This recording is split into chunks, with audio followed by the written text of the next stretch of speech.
evil blanket fish has awoken.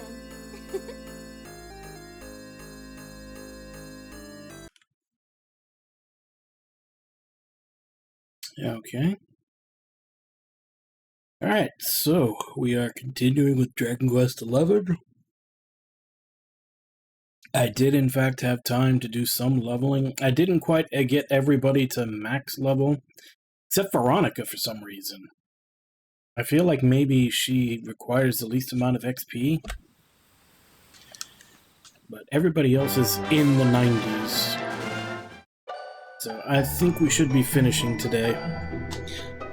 Hey Maid Mad, how you doing?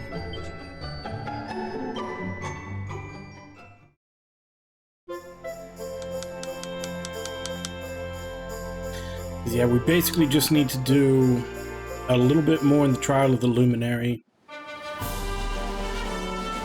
And then maybe try to build some of the weapons from the book that we got there.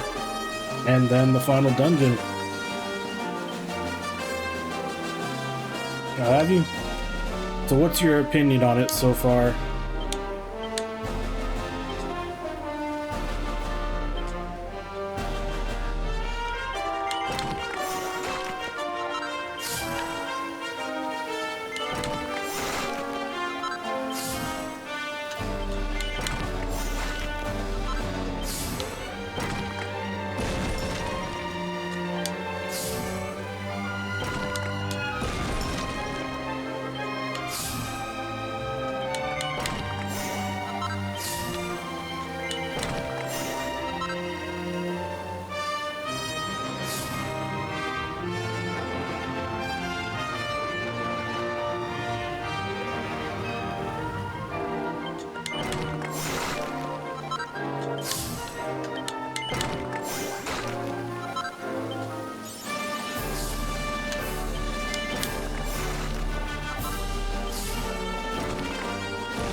I'm literally just missing 2 skills on him, which is 26 points.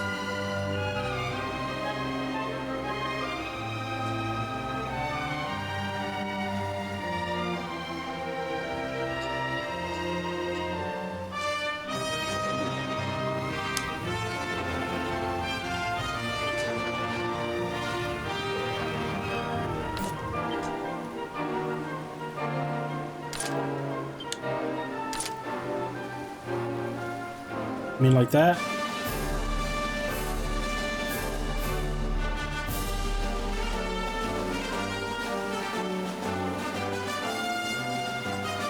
Well, he's not level 99, he's level 96.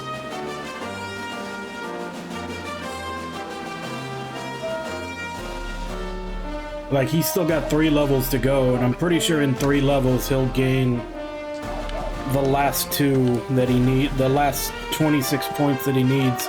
So I think the main character can actually be maxed out without using any.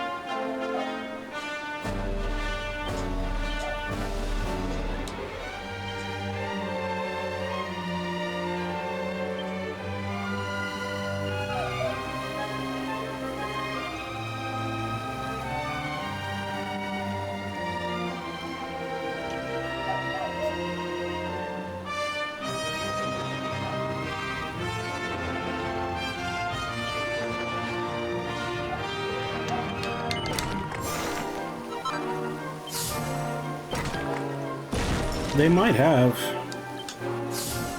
But yeah, it seems like you can max them out if you hit max level now. At least the main character.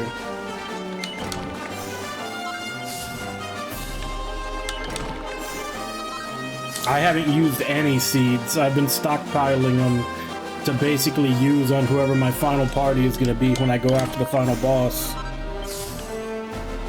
So I still have every seed that I've gotten throughout the game.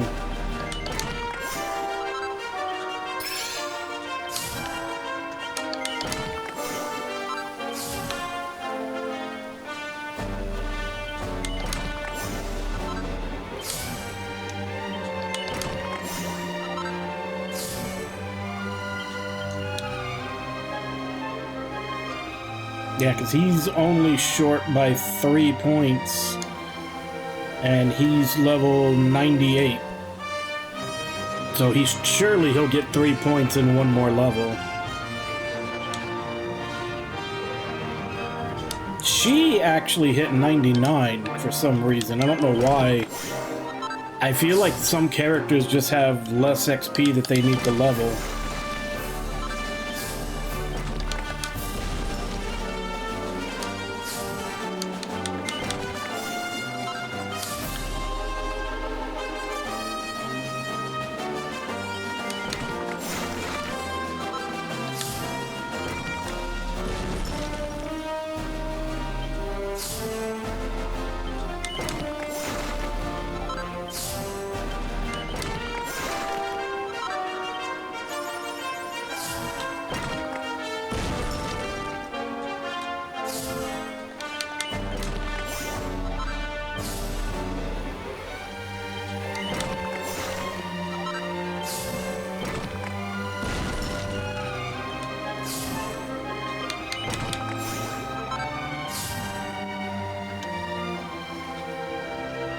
Okay, it looks like, because like I said, she's the only one that's hit max level, and it looks like she might actually need a seed or two.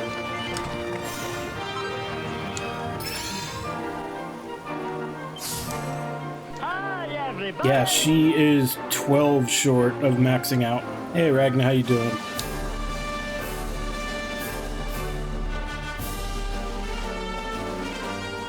Serena, for some reason, seems to need the most XP, because she is only level 91. I don't know why she is so far behind everybody else.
Yeah, she's 51 short, but she also has 8 levels left to gain.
Yeah, I had heard that they made it easier to get everything.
He might...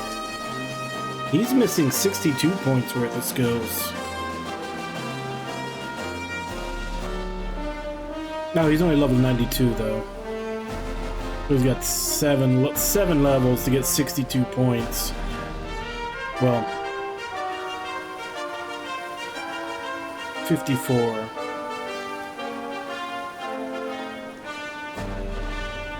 Yeah, him you may need to use skill seeds on to max out.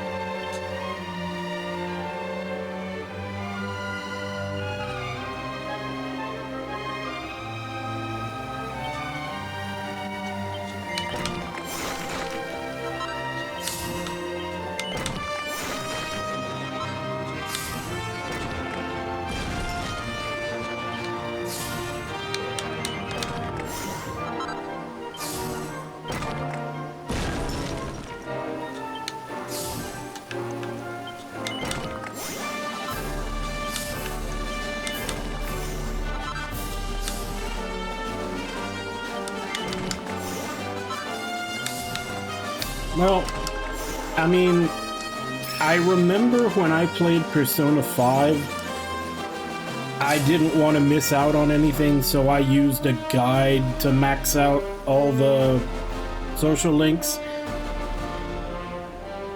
And following that guide, I did end up with like a month and a half of literally just skipping days at the end.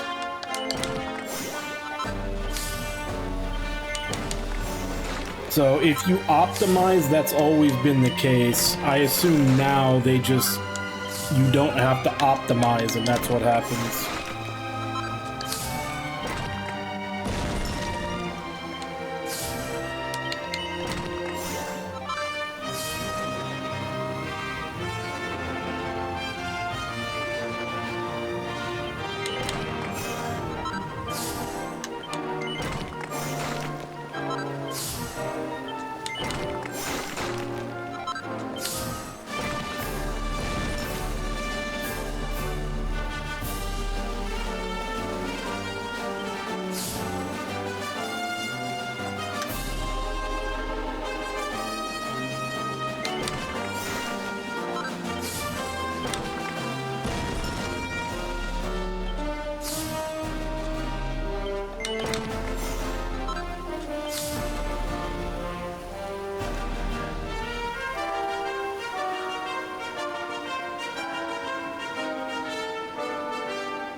Damn.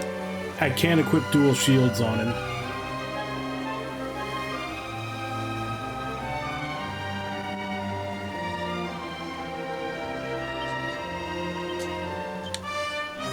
Well, we don't have everybody maxed out, but I think that's good enough.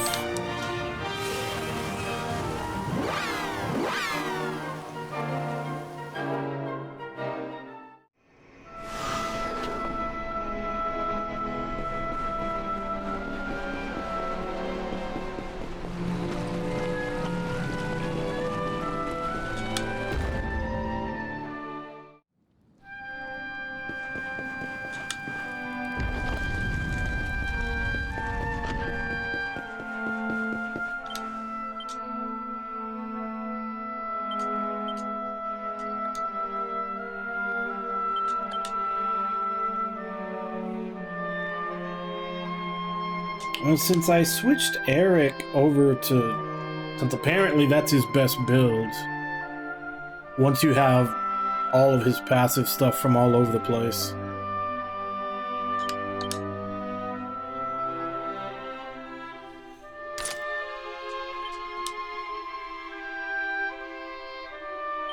I guess maybe I can do Sylvando with knives.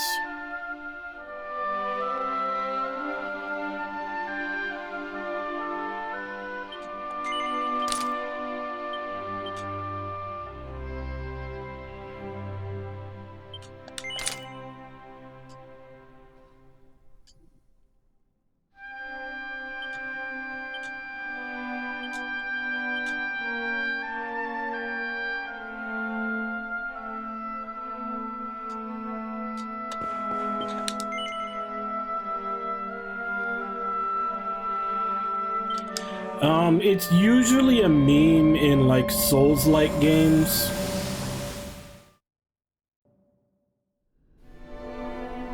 Like, Souls games, that was a big meme a lot of the time, was running around with double shields. I think Bravely also lets you do it. I know there's a couple more, but I can't think of them.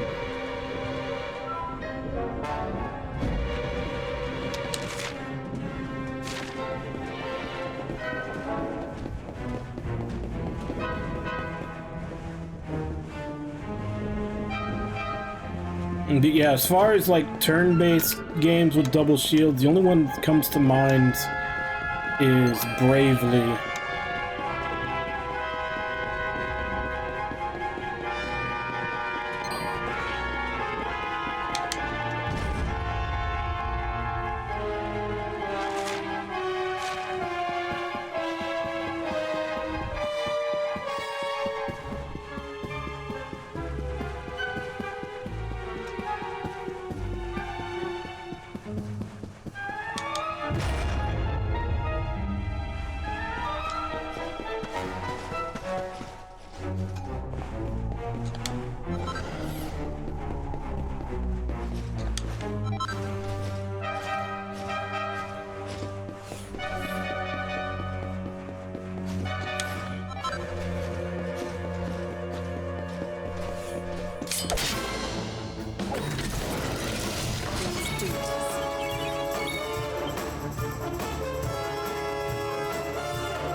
Do have to get that door open because apparently there's like 3 costume pieces behind there.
Ah, damn it.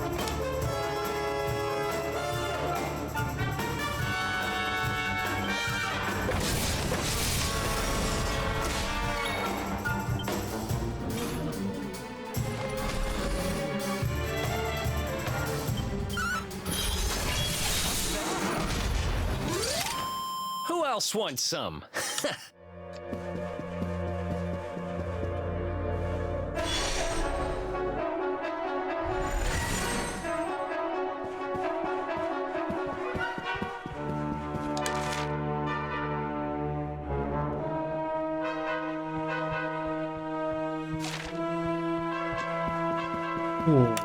How do I get over there?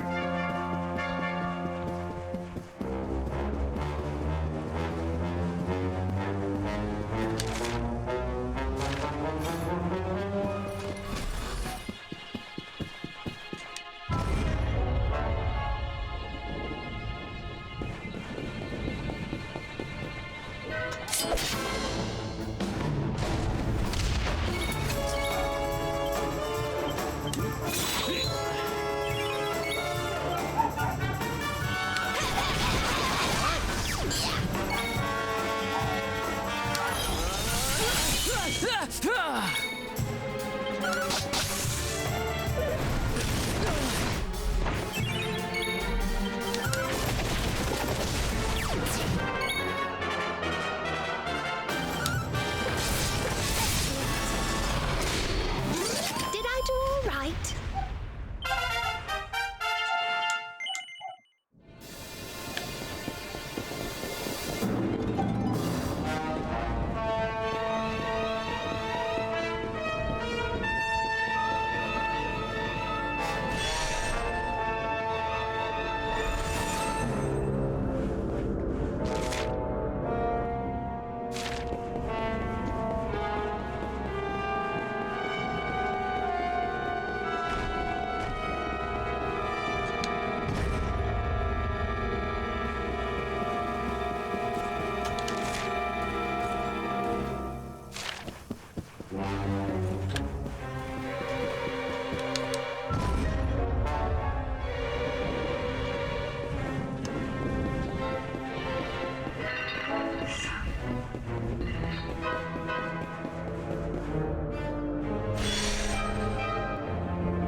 Let's go.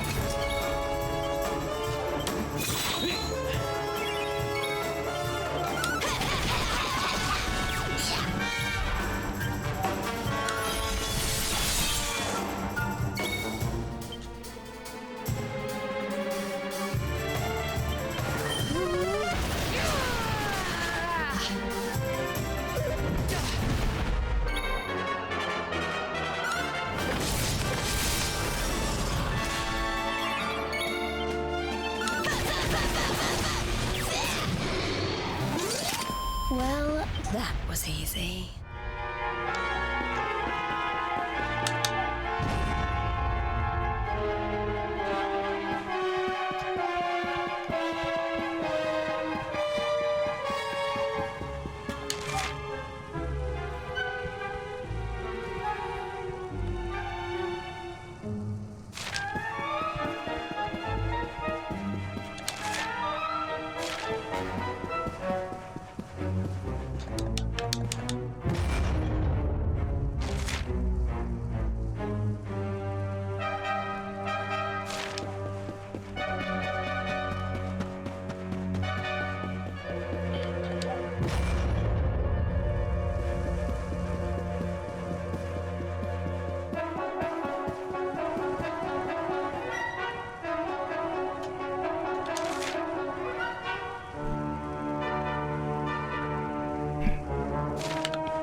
feel like I definitely missed a turn somewhere. But that would have been yesterday, and I don't remember where. At least maybe I can farm some dragon souls for when I decide to try to make some better weapons later.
I came this way, but I don't think it led anywhere. I think it just dead ends when you get to the bottom.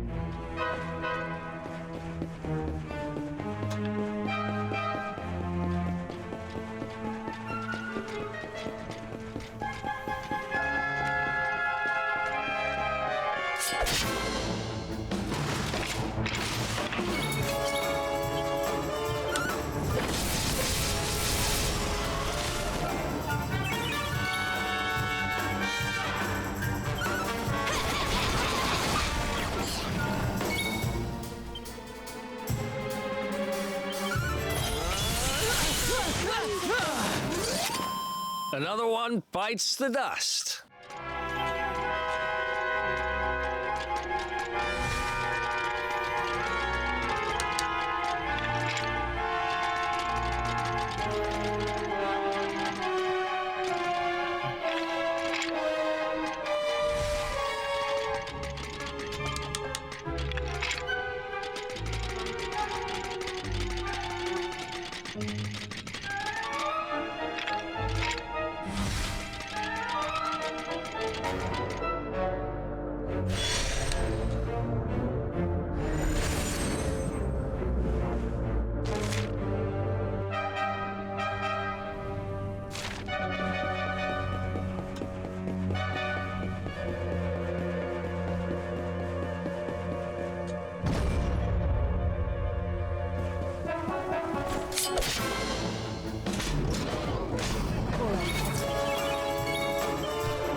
Ha!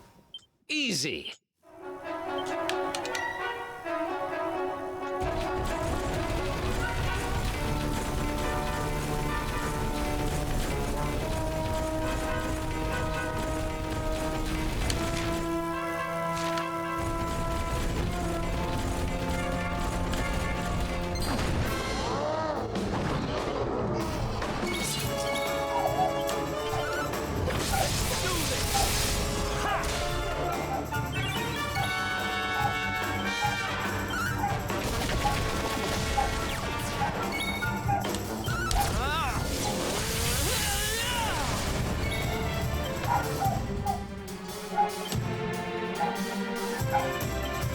May heaven's winds propel.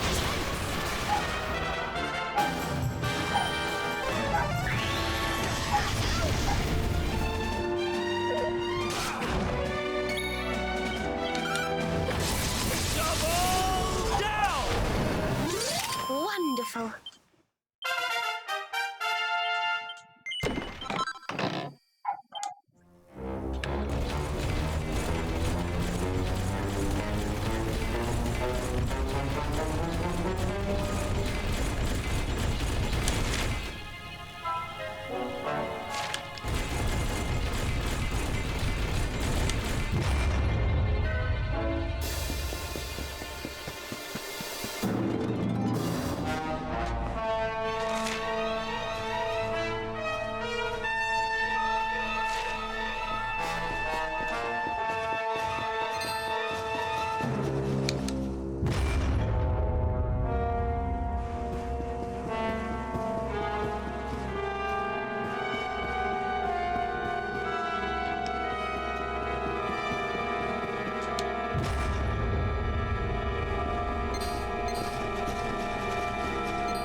Yeah. New Year's Day and 4th of July have the same issue with it. My cat doesn't seem to really be bothered by it. He wakes up every once in a while and kind of looks over at me like, is my human scared? No? Okay, then everything's fine.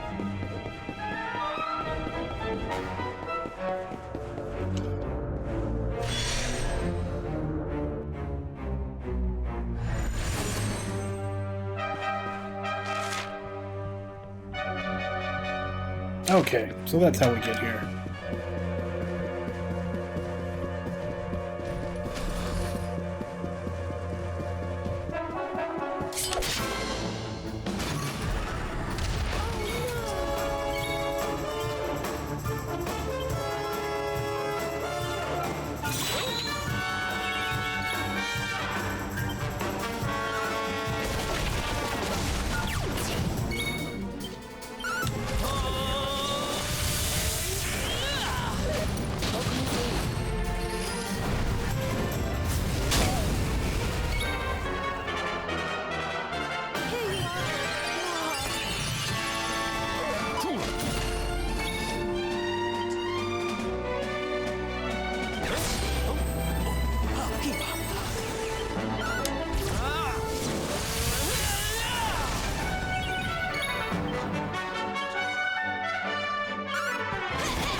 Did I do all right?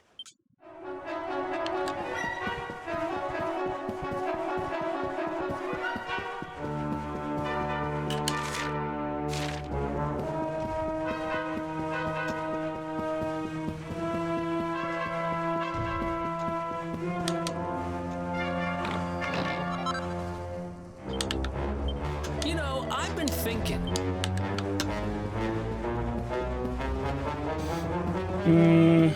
Probably not, as far as fireworks go.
That wasn't what I meant to do.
Alright, and as before, this last one should open up that seal on the door on the first floor.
Really? That's all of them?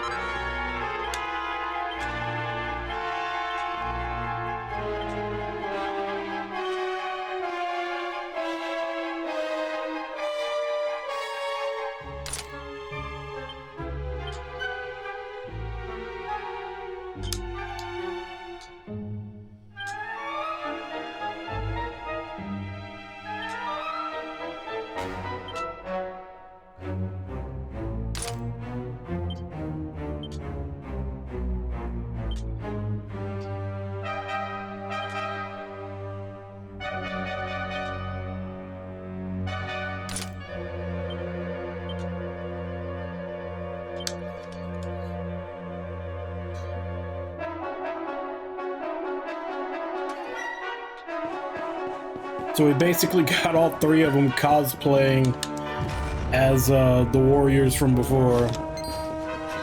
Except we're missing Morkant, aren't we?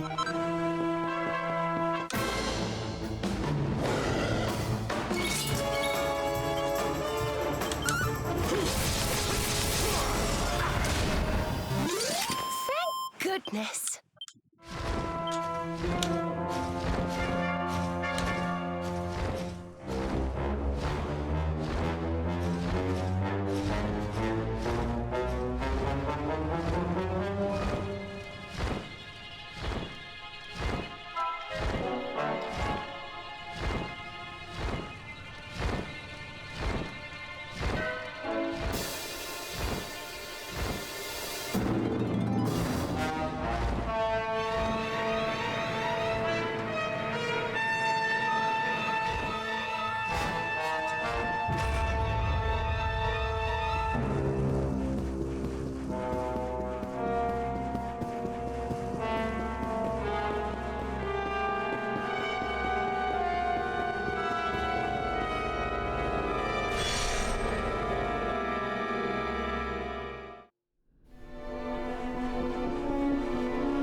I was also reading, because I didn't know this, but apparently you can stack Revamp twice.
such an awesome fight.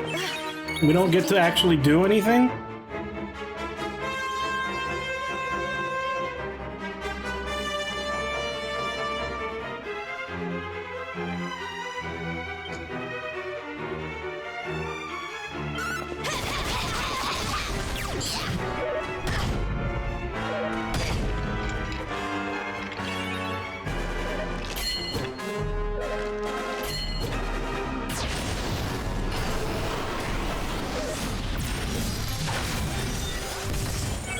Are you ready for this?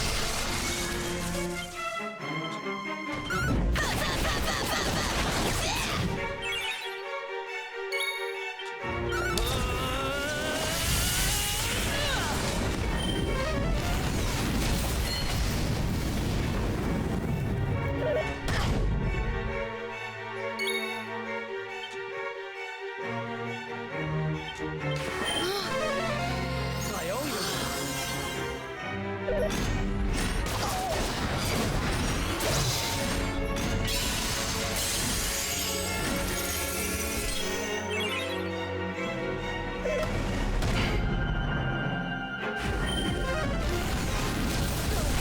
When do I get a turn to actually fucking do something?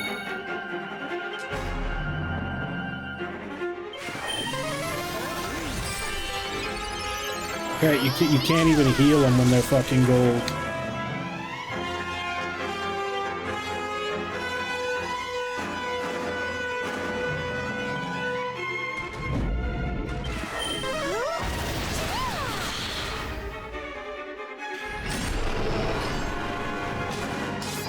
Yeah, they want you to do this fight in 40 turns.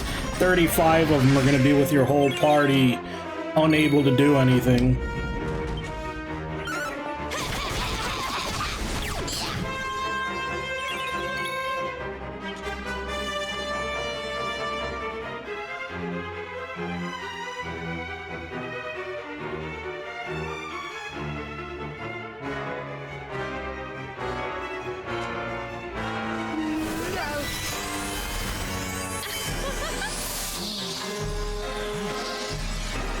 May I have this?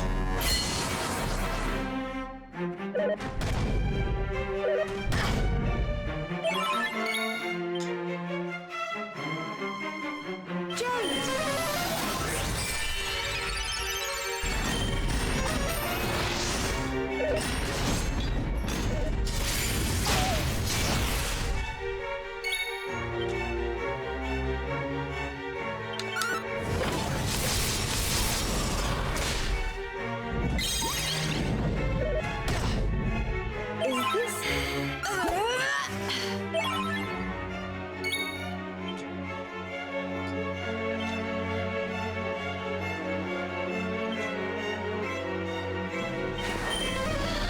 Take off!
From what I understand, in the original game, Gemma was the only choice, and then they added everybody else.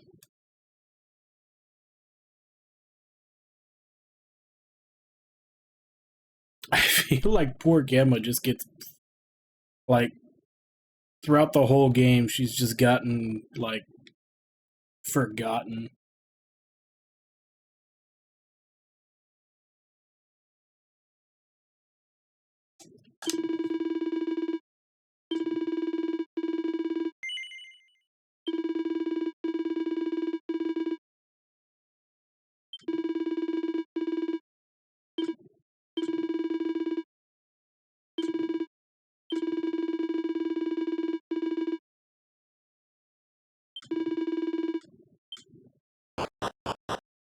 And apparently we have to go through the trials 2 more times, fighting 2 harder bosses, and then they give us the book to make the strongest weapons in the game. I don't know if we're gonna do all that.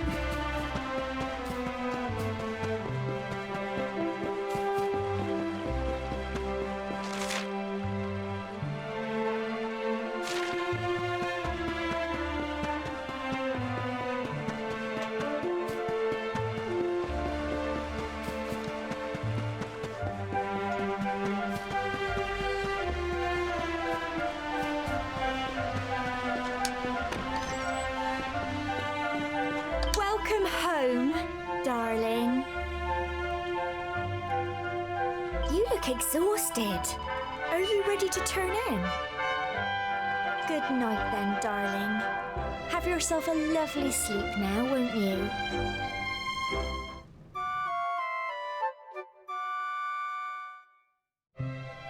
Morning, darling. Oh, it was so nice spending time with you. I only wish you could stay longer.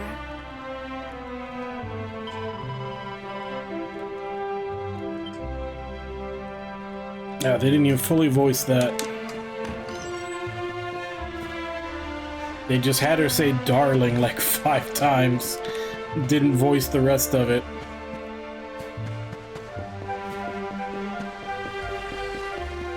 Also, no marriage ceremony. It just kind of...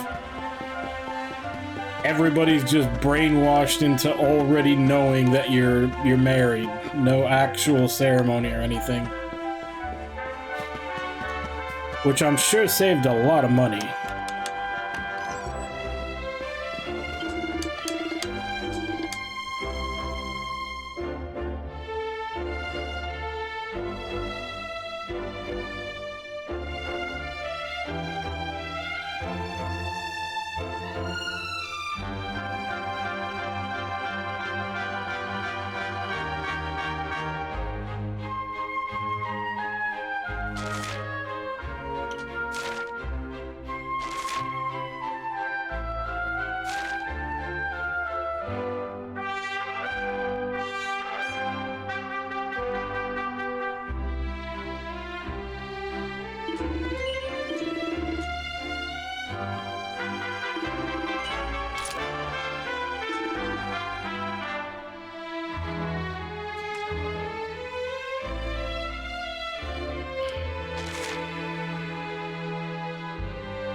So there's some good weapons here, but it's not all of them.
Alright, I need to start looking up where to get some of these.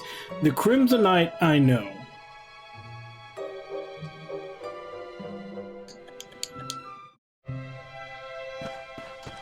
And let's start looking.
Okay, so we're going to the first forest.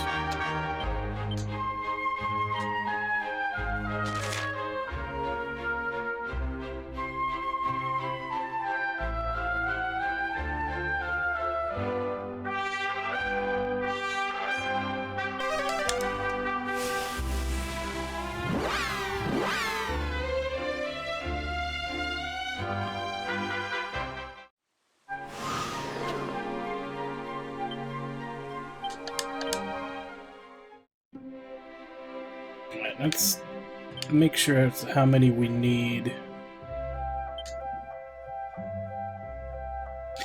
We need 2.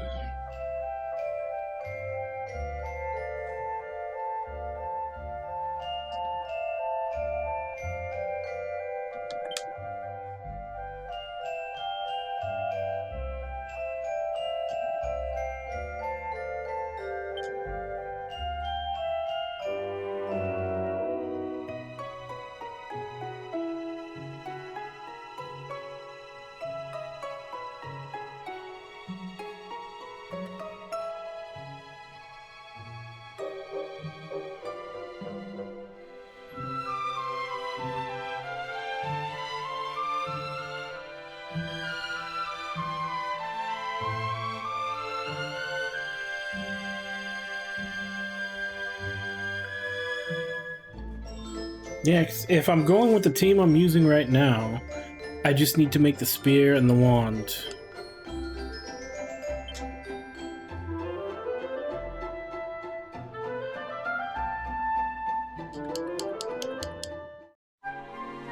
So where is the Cumulonimbo?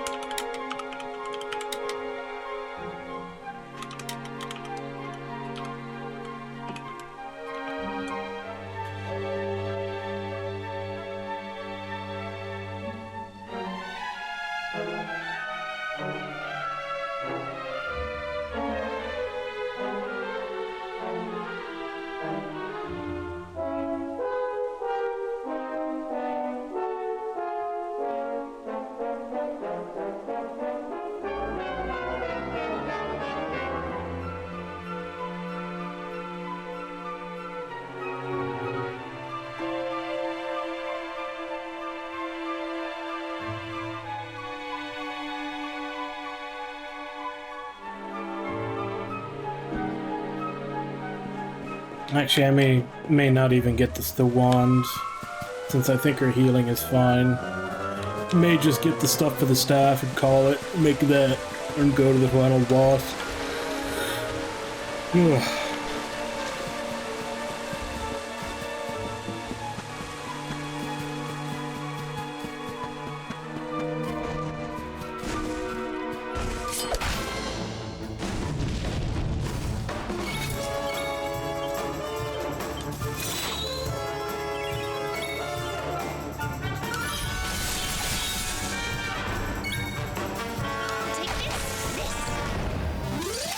Well, that was easy.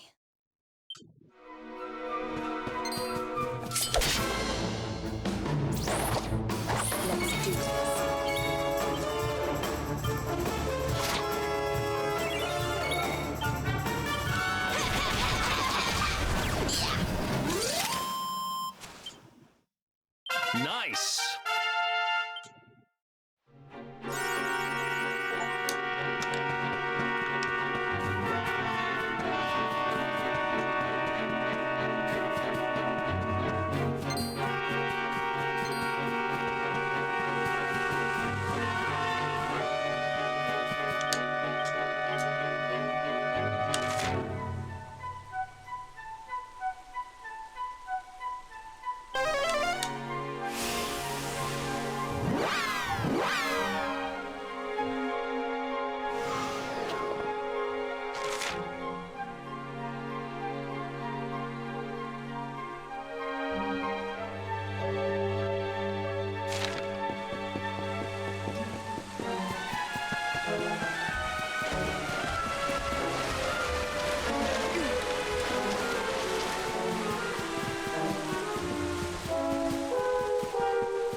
Where are the red stump enemies?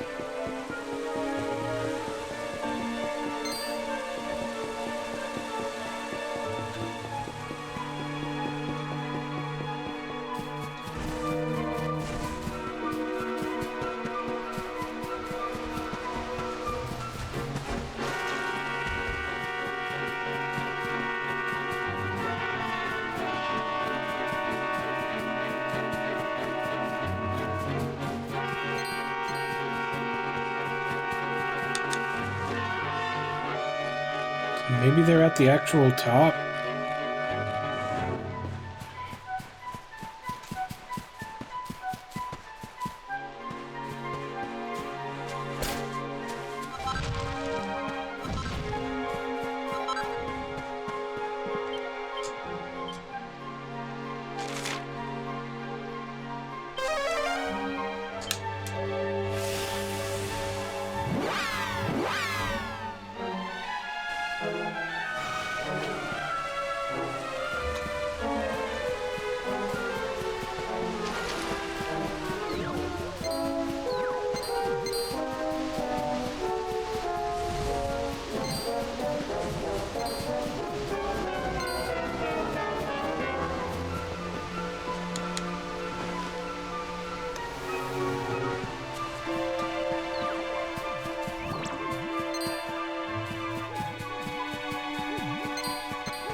There they are.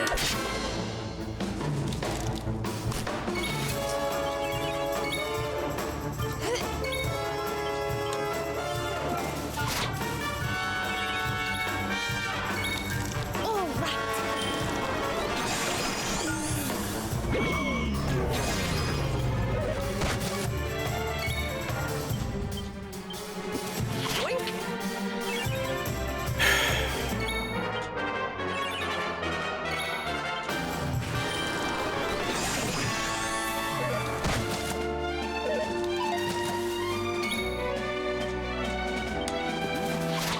Oh my, just fucking steal it. All right. Why does everything have to be such a pain in the ass?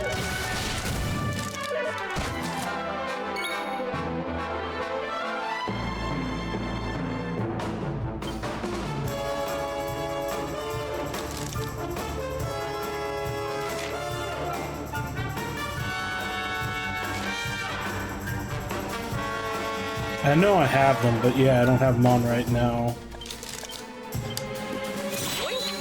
That's one, I just need one more.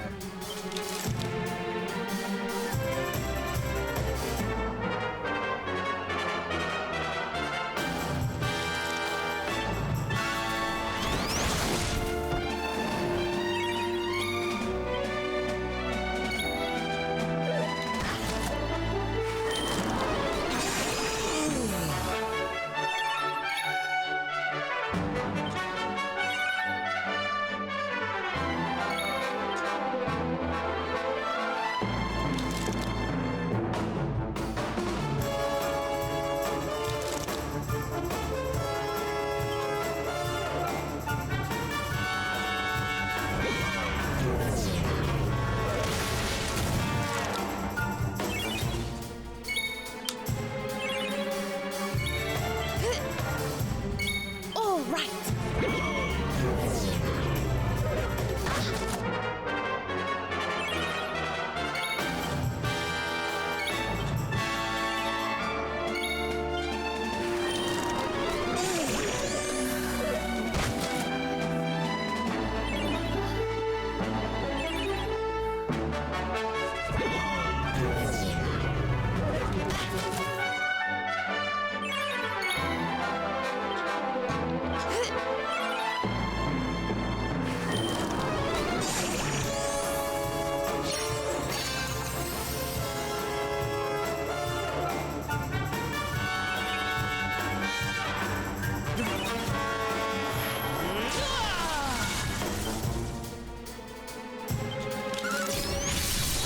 Crap, that was the wrong one.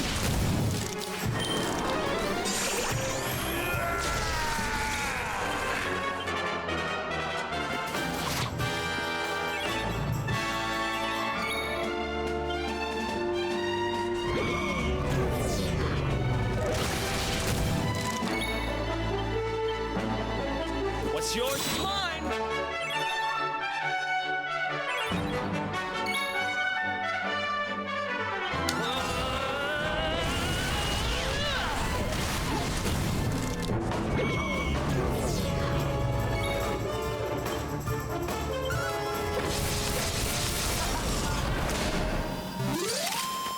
Who else wants some?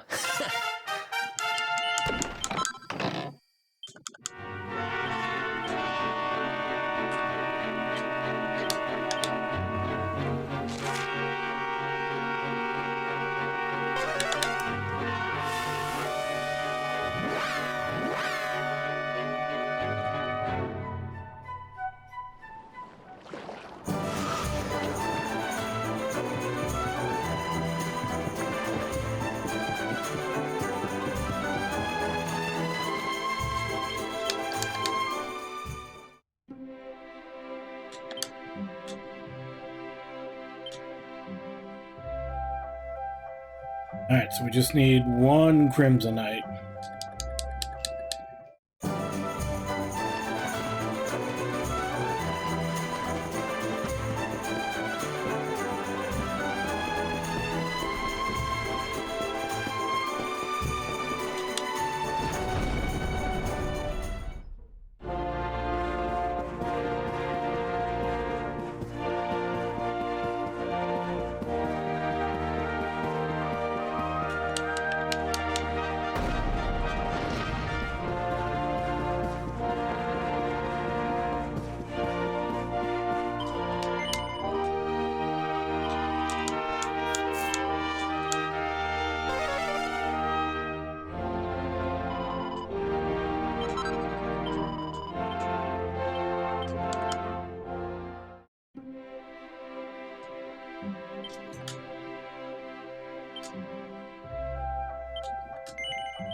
Alright, fuck it.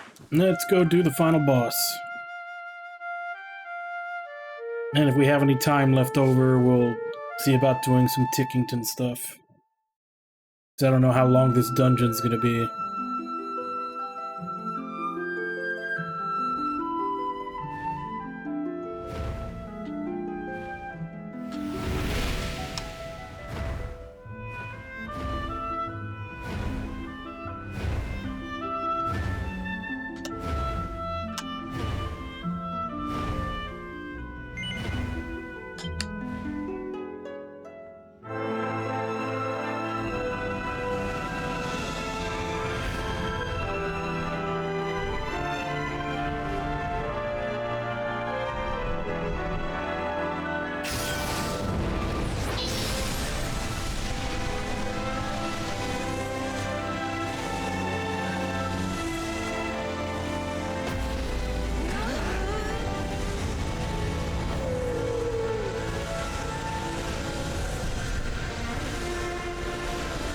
Come on, Narwhal, you can do it.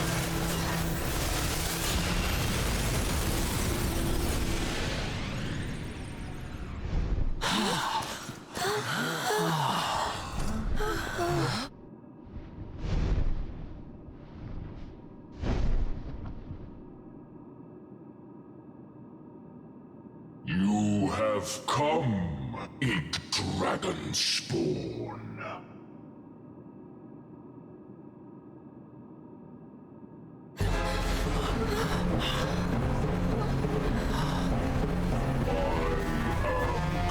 Kalasmos, born of the Void.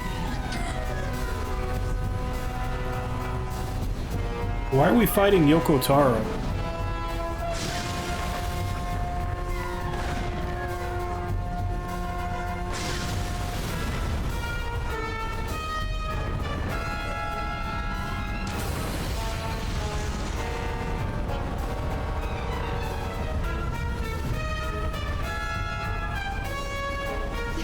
The evil radiating from him, it's almost unbearable.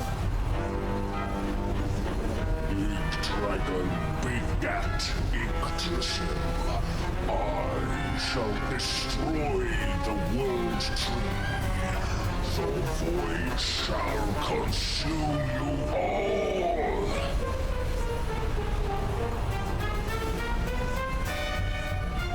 To even hope to best such a foe may seem pure folly, but we cannot flinch or falter. We are our world's last and only hope. Can we really do this? Our honey, you better believe we can. Come on. We've waited our whole lives for this moment. We'll win, all right! He won't know what hit him. Well, laddie, this is it. It's time to do what you were born to do. Ready? I thought that was going to be a dungeon, but we're just going straight to the boss fight. Final showdown. Let's do this.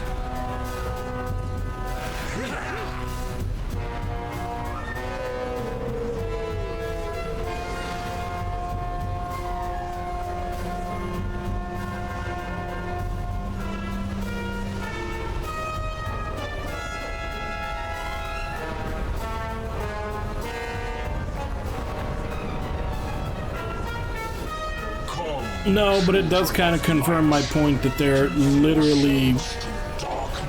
The Tower of Time is like the only new dungeon in Chapter 3. Everything else is a rehash.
Why is she missing so much?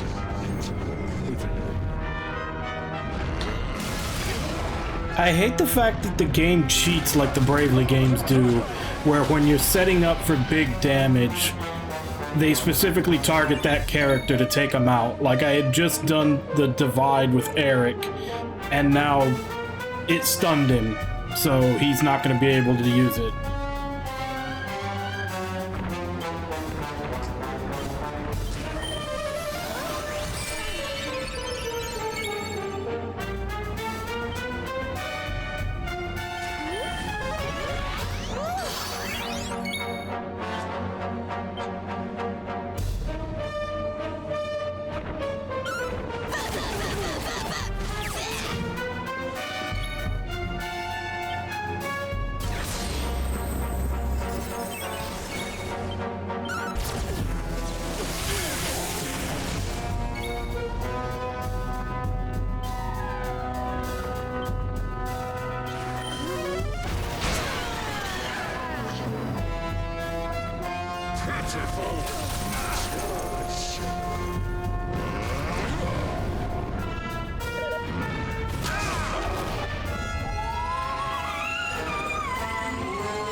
I fucking hate that all of Chapter 3, every boss has just been, oh, here's 20 status effects where you can't use your character. Like, that's literally the only thing they know how to do to make a battle hard, is just constantly taking your characters out of the fight.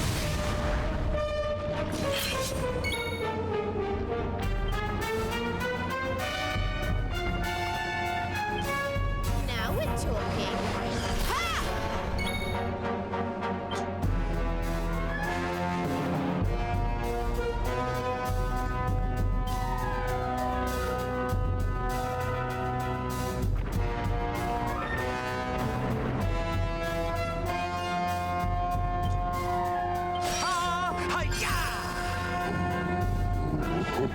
Pitiful measures. Drown in darkness.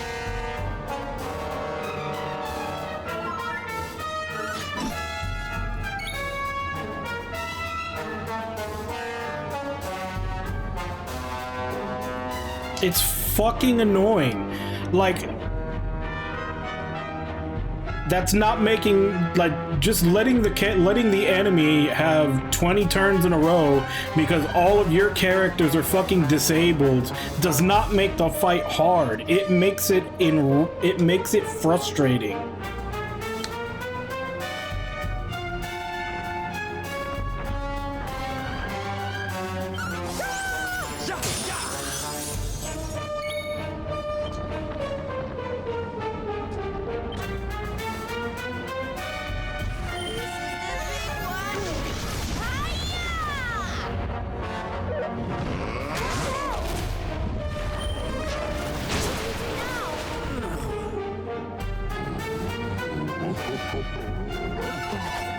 Because like I was talking about before, it's not even a matter of like, oh, just put on the right items to stop the status effects. No, because they always have minimum 3 status effects that are going to disable your character, and none of these items prevent them. They just give you % chance to ignore them. So it still comes down to RNG whether or not you get to use your characters.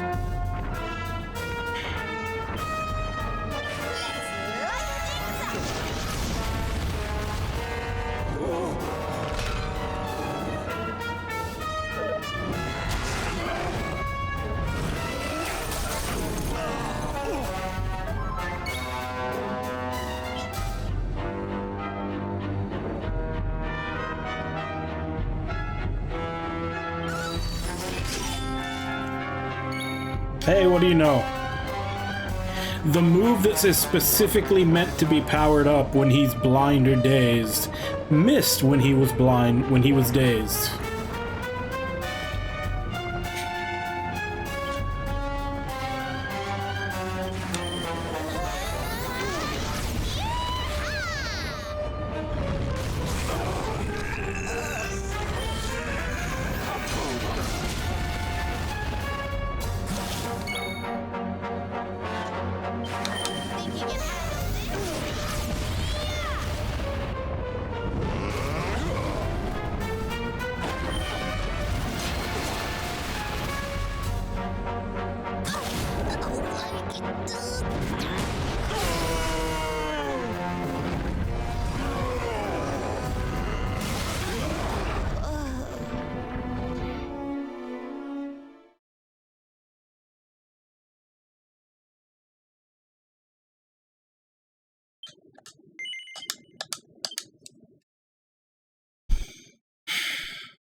fuck it. Like I said, I don't know that it's even worth it to try to guard against those status effects. It's still gonna end up being RNG, and there's probably another 5 that he hadn't even used yet that'll disable the character.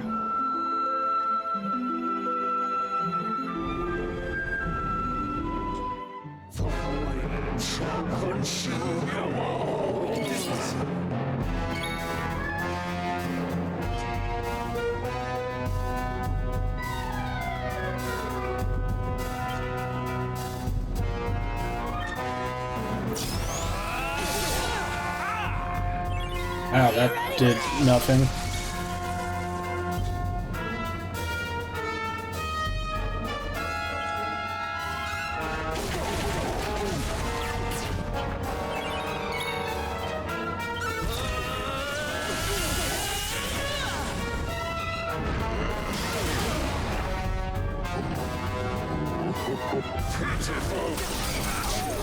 You okay?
Yeah, because I didn't bother trying to buff this time. Because as soon as you get your buffs up, he just starts hitting you with status effects that disable you. I'm starting to think that maybe that's what the AI is programmed to do, because he hasn't, you know, fingers crossed, he hasn't done any of that yet because I haven't buffed.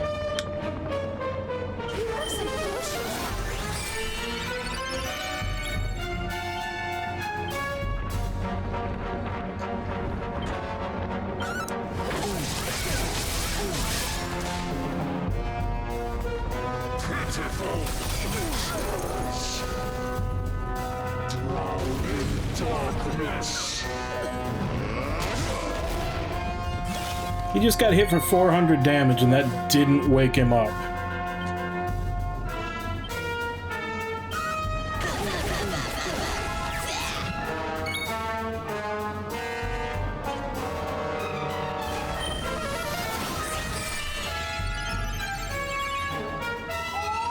That is so fucking stupid that they stay asleep when they get hit.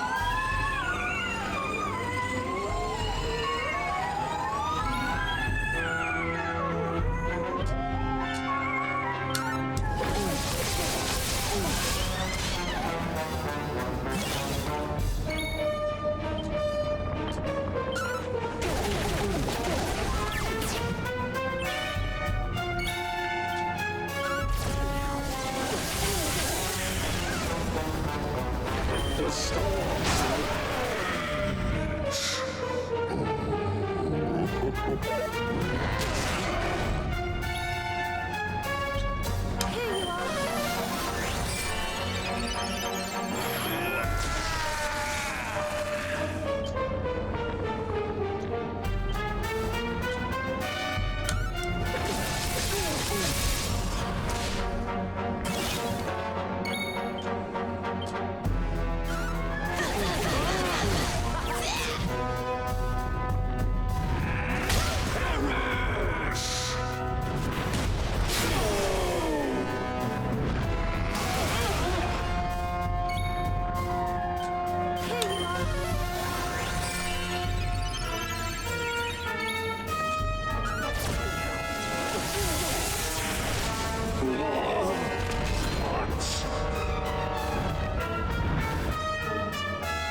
That does about the same.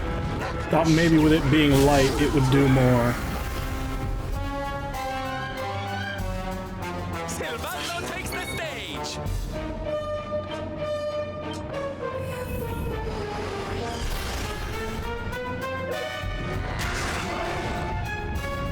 Darkness takes shape.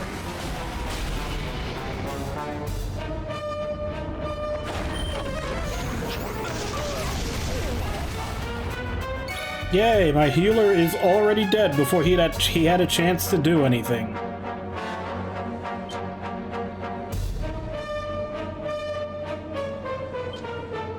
After you, my lady. Let's light things up!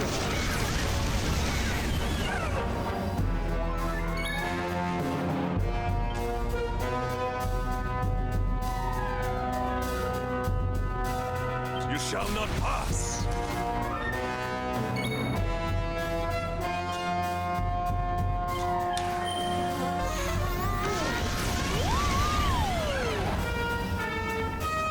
Be gone.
Shall consume you all.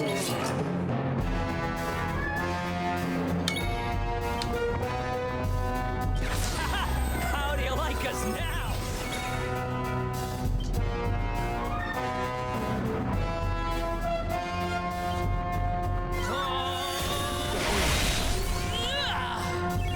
Are you ready for this? I'm gonna try buffing again, but he's probably just gonna hit me with status effects and completely disable all my characters. Pitiful.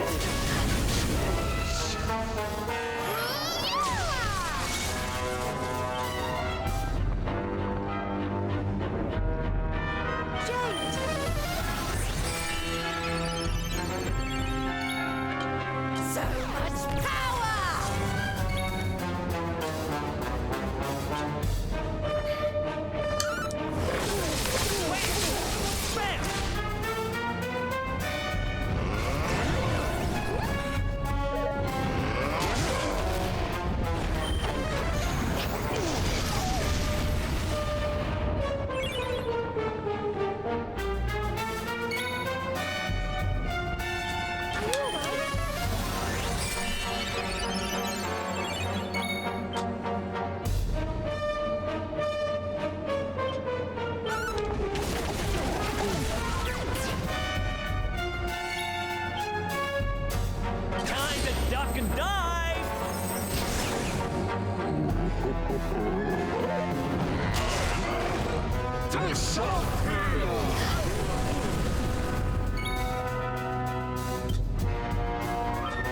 Almighty Idrisu, hear my prayer.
Here you are.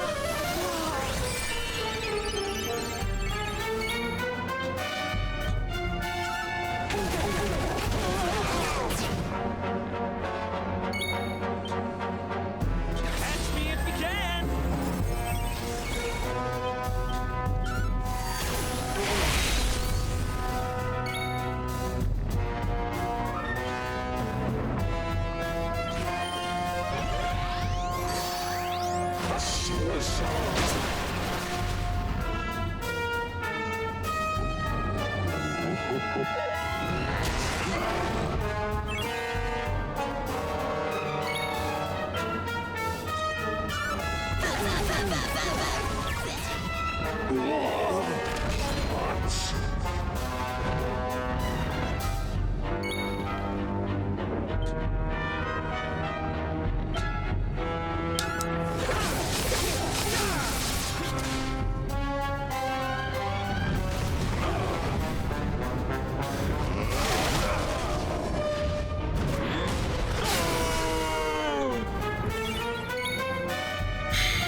Time to duck and dive!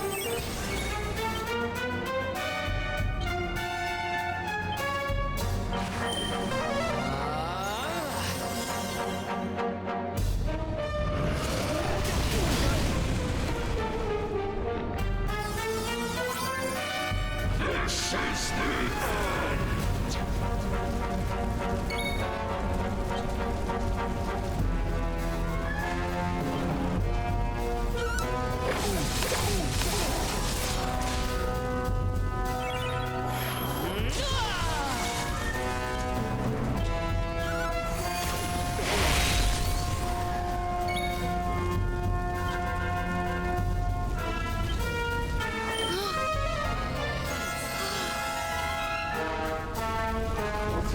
We'll slaughter all.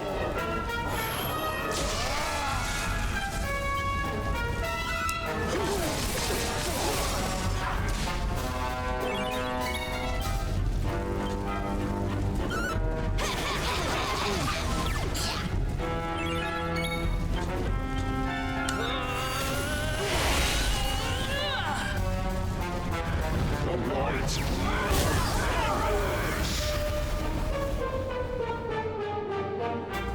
Need a little help? Rush, boom,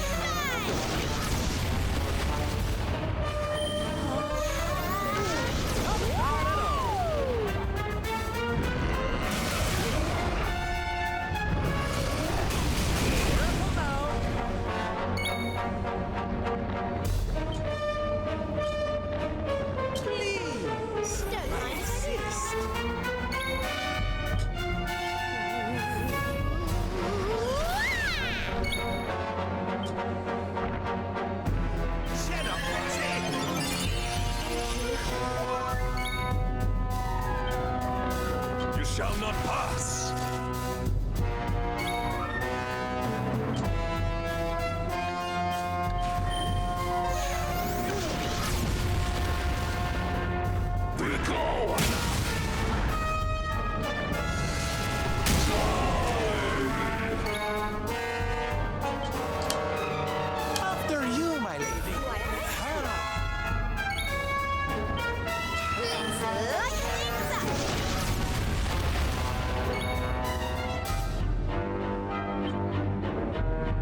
the storm.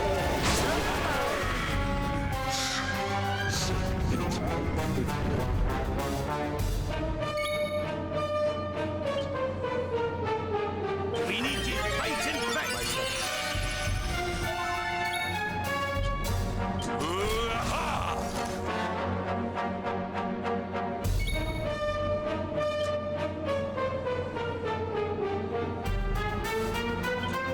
Snap out of it!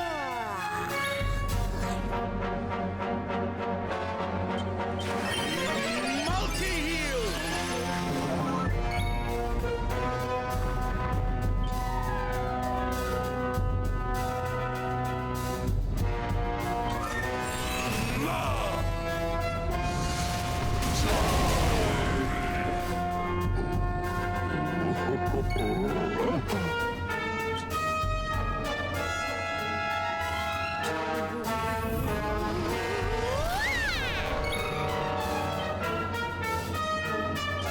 After you, my lady.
Victory is ours.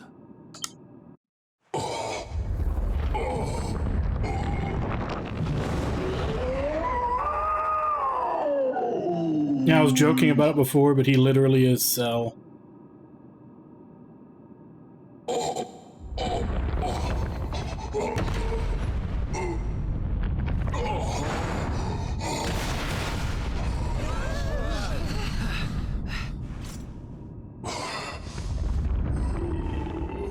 Bested by mere humans. Twice.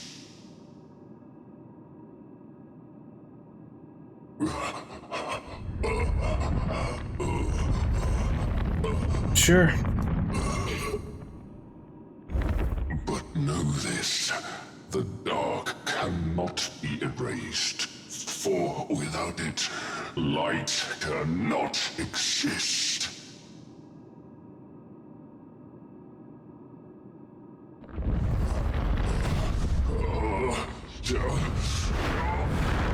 My body may die, but my spirit shall live on. I shall endure. Like, he's literally Baby Rage Cell.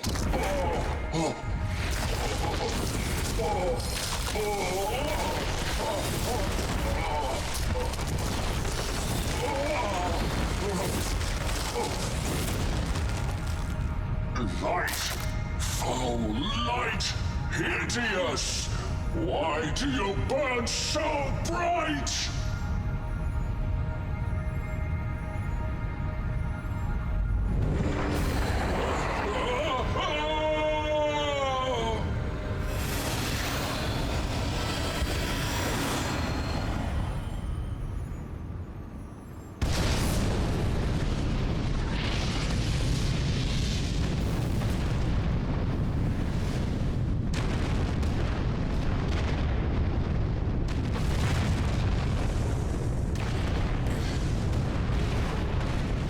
Okay.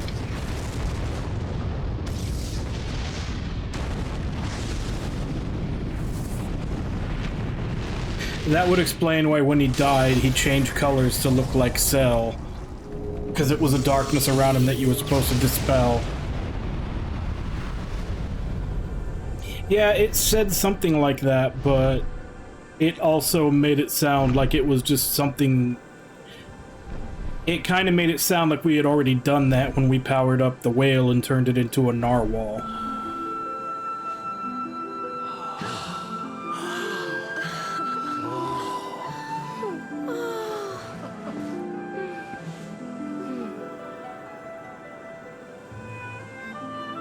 It's over. It's really over this time. The last great evil is gone. Our world is safe at last. What began with Erdwin and his companions so long ago finishes here today, with us. What are you looking so serious for? We should be celebrating.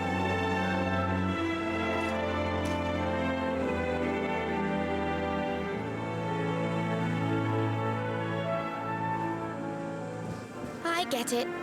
You're thinking of her, aren't you? You want to go and help her. Well, what are we waiting for?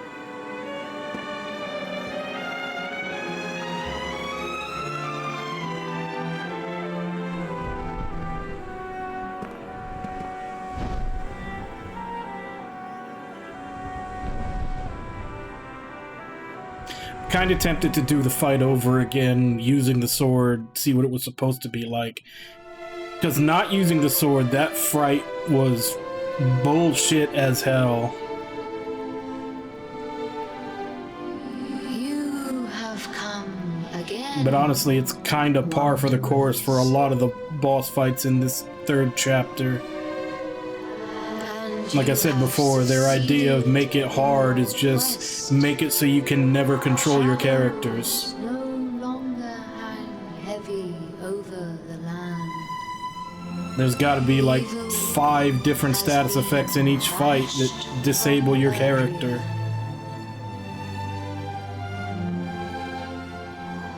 But if this is so, At least they kept all of that shit out of the first 2 chapters. Like, Chapter 1 and Chapter 2 were really good and really fun. now, when all is as it should be at last.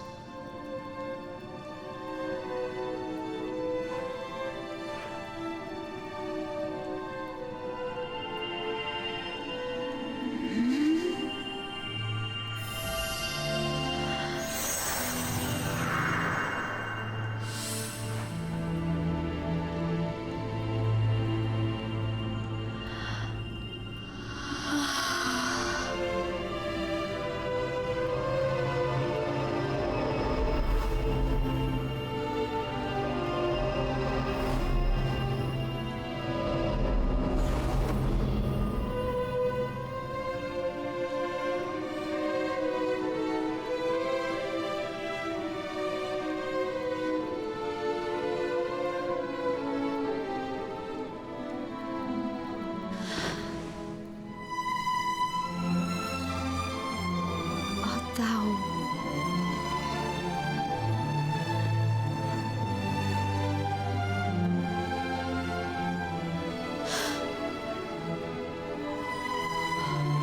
Yeah, that doesn't make a whole lot of sense.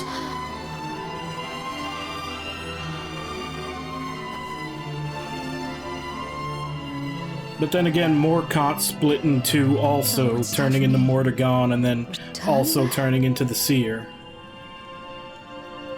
So I guess it's probably something like that.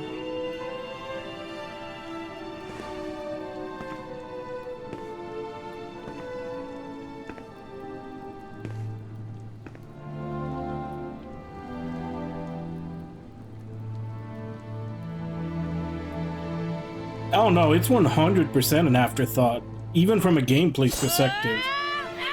And that's why I was saying when we went to go fight the last boss, I was like, I thought there was at least going to be one dungeon specific to this. But really, it's only this tower that you go to before you even start it. Basically like the connection between chapter 2 and 3 when you go to this tower. That's the only new area. Everything else is a reused asset.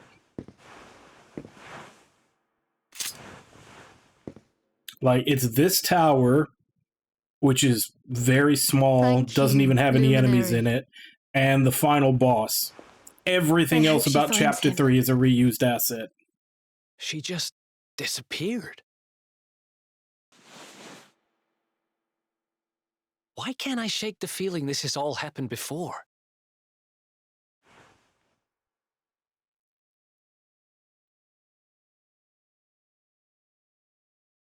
It's like they put all their effort into creating things for the first 2 chapters. They put all their effort into making the first 2 chapters enjoyable. And then they just started reusing and didn't give a fuck about balance when they got to Act 3 or post-game.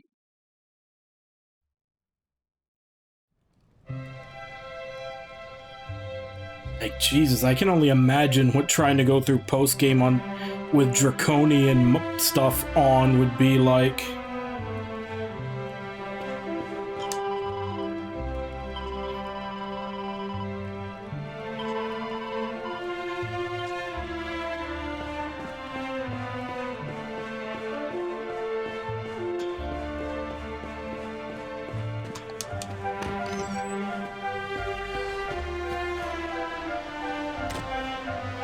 And that's what I'm saying, like, the first 2 chapters, like I said, they're well balanced and they made them enjoyable. So if people want to, like, play it that way the first time and then play it again and have more of a challenge, you turn on the draconian stuff. And from what I've heard, even then, it's not balanced very well because certain characters are almost unplayable with the draconian stuff on. At least that's what I heard. But that post-game 3rd chapter was not balanced at all. Like, it was just frustrating and bullshit almost the entire way through. And that's what I'm saying is, like, I shudder to think at what that was like with Draconian on.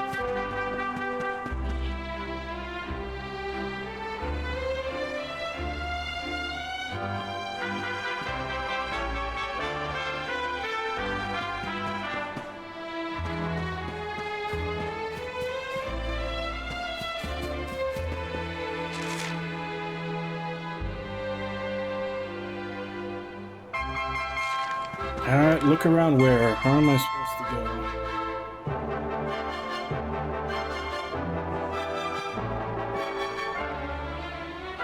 go? That just sounds stupid.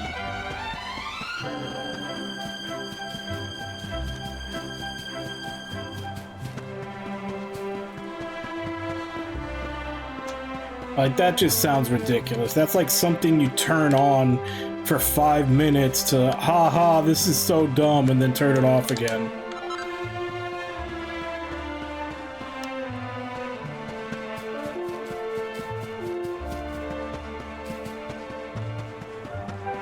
Yeah, that's what I'm saying. It's like, I don't even know who would actually want to play the game with something like that on. That just seems like a quick joke that you try out.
Okay, so that's where I'm supposed to go.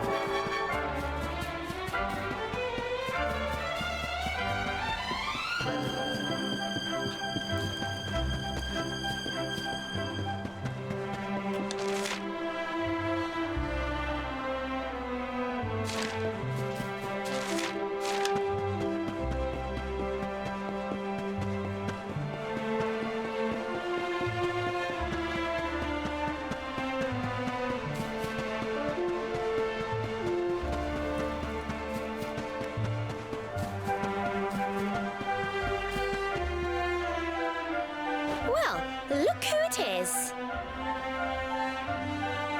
It's so nice to see you again. It feels like an age now since we defeated the Dark One, doesn't it?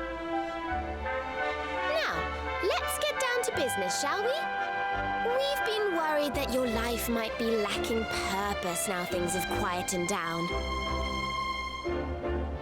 Do you remember the vision we saw some time ago?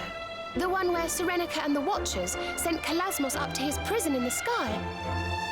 Well, afterwards, Serenica took the Sword of Light back to its rightful resting place in the heart of Yggdrasil, didn't she?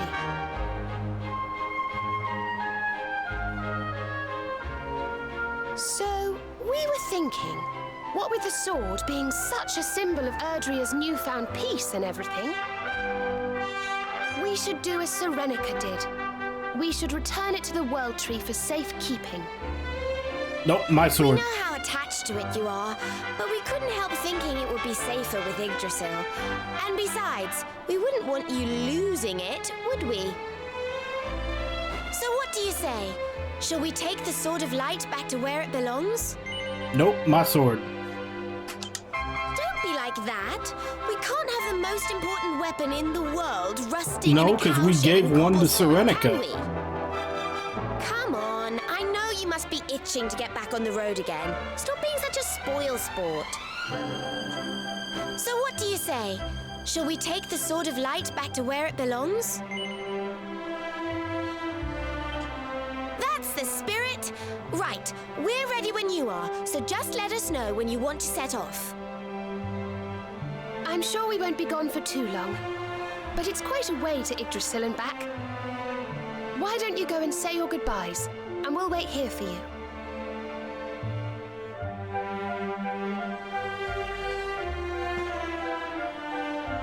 I don't know. I mean, it's showing us with 2 right now, because we got them both equipped, but... Like, they even just mentioned that we gave 1 to Serenica, and she used it to seal up Kalasmos. So, technically, we should only have 1.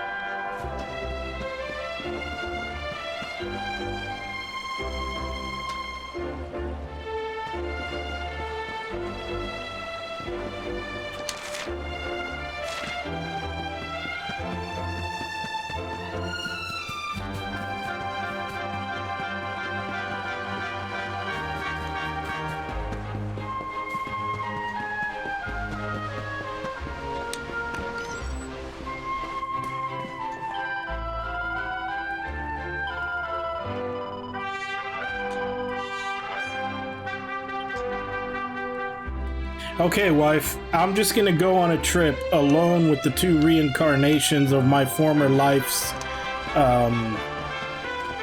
partner. Thank you for being so trusting.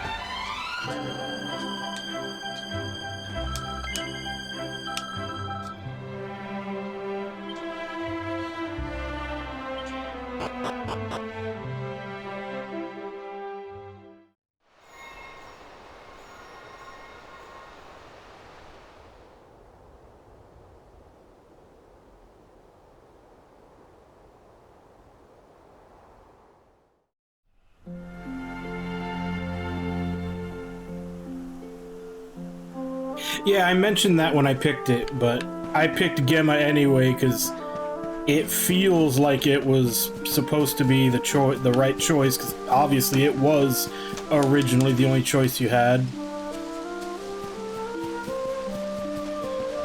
I was thinking about Serena because, you know, like I said before, these two are the reincarnation of his former life's partner. So I was thinking of going Serena, but even though they really like shove her off to the side in the story, they kind of had hinted that he's supposed to be with Gemma.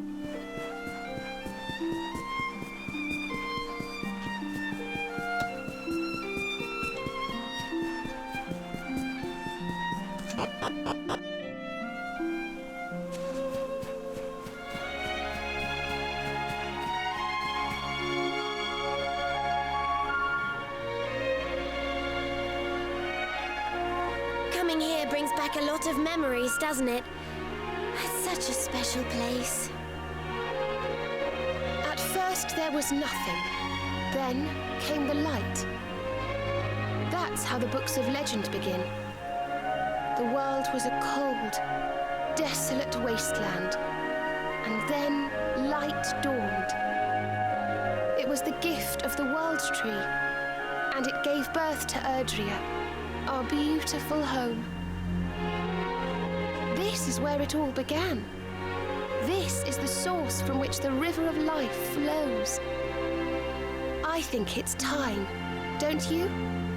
Time to return the Sword of Light to its rightful resting place.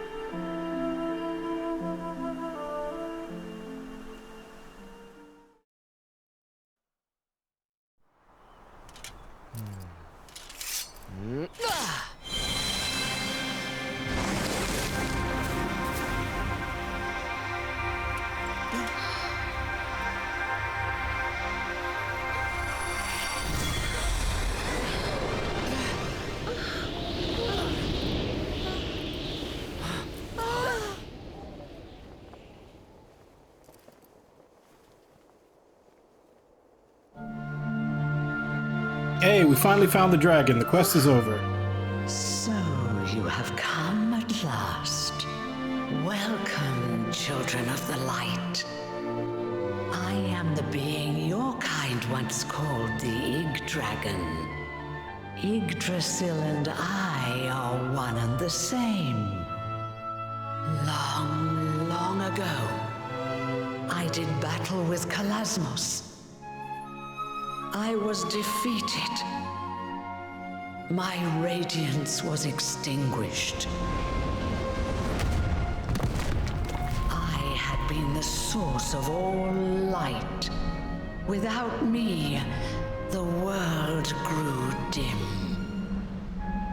Until finally, darkness reigned entirely. But that was not the end. The Watchers, my erstwhile comrades in arms, came to my aid.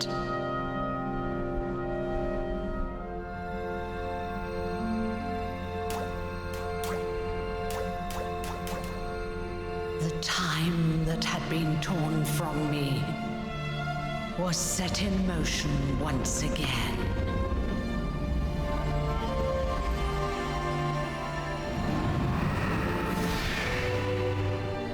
I shed my old form and took on a new one. That of Yggdrasil. So the tree is a holy zombie dragon. I set about creating this world. How long have I waited for true heroes to appear and bring this story to an end? I could not defeat Kalasmos, nor could Erdwin before you. No, it fell to you to vanquish him once and for all.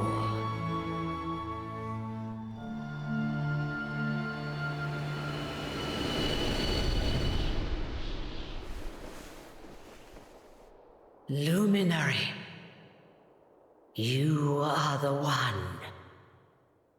The savior of Erdrea. I hereby confer upon you the title of Erdrick, mightiest of heroes. Know this, Erdrick.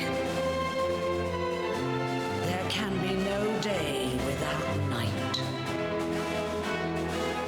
One day, the darkness will surely rise again. None can say when, nor what form it might take. Perhaps I myself may even succumb to the night. But one thing we can know for certain. These things will never die. Love and courage. Even should the worst come to pass. And darkness consume my soul. A hero will surely arise to take the sword in hand once more.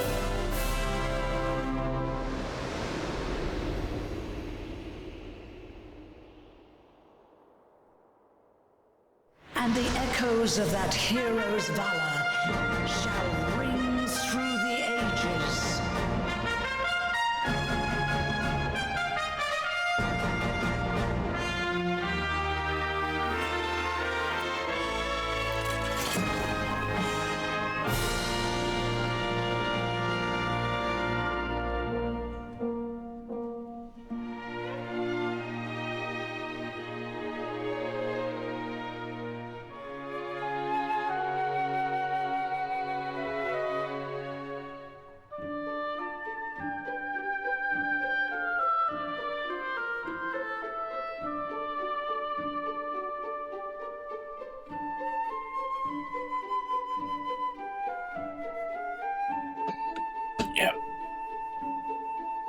I'm still wondering just how different 12 is going to be, since the composer and the character designer are both dead.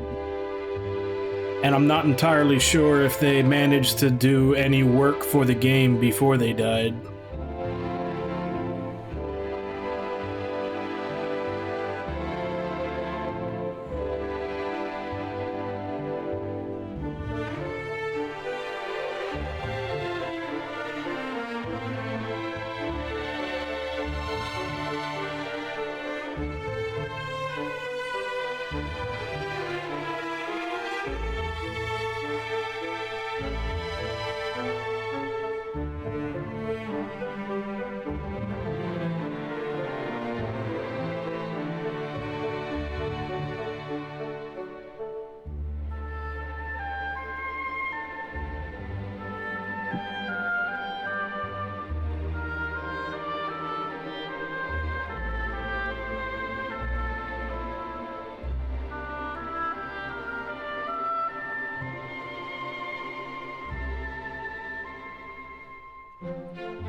Honestly, from what I've heard, the ones I kind of want to give a try to the most are 4 and 5. Just because of the way the narratives work out with, 4 having everybody with their own chapter. Kind of like a Live Alive or a bigger extent, like the way Wild Arms always started off with each character. Just a longer version of that. And then 5, because it had, you know, the generation thing. But I don't know if I want to go back to, like, this this old level of old gameplay to try them. So I'm kind of hoping that they can get remakes.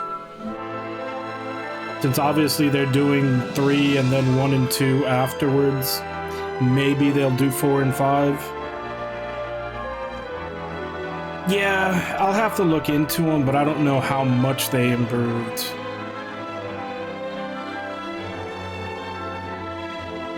And if the 3 and then the 1 and 2 combo sell well, maybe they'll do 4 and 5, and that would be the best way to probably give them a shot.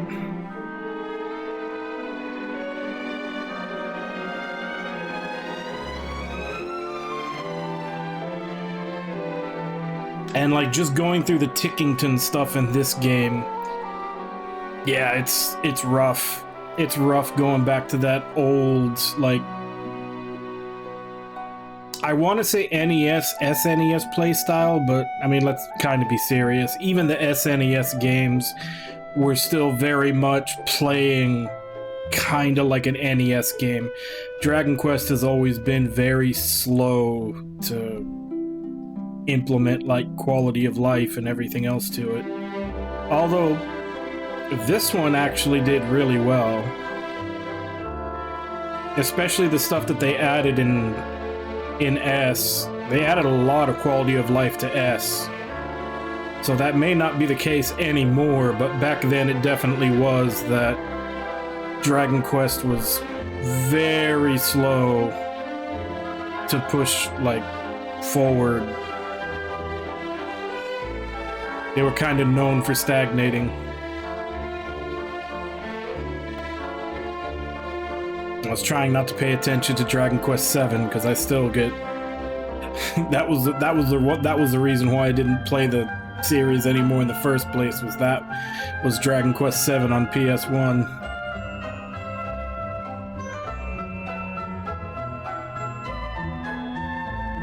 Okay, so it was 2.5D.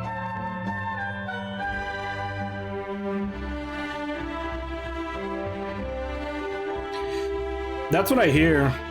And if that was the first one I played, I'd probably have a huge different opinion on the series, but unfortunately the first one I played was 7, and that one was painful.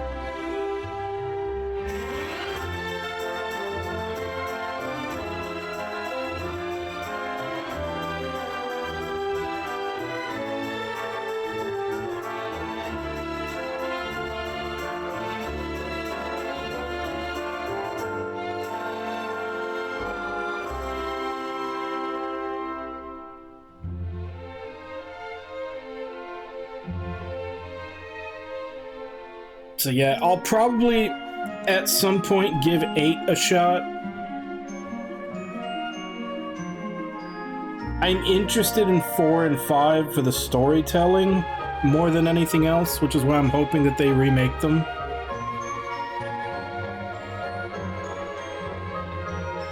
I think those are probably the only ones on my list to give a shot to right now.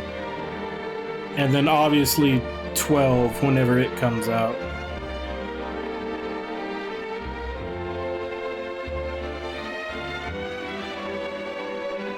Yeah, Bravely had the same problem. You could still get through the game ignoring it all, but it did kind of suck that you were locked out of a lot of interesting stuff because it was tied behind online that is already shut down and inaccessible. Because I just played them like a year or so ago, and yeah, all that stuff is already shut down.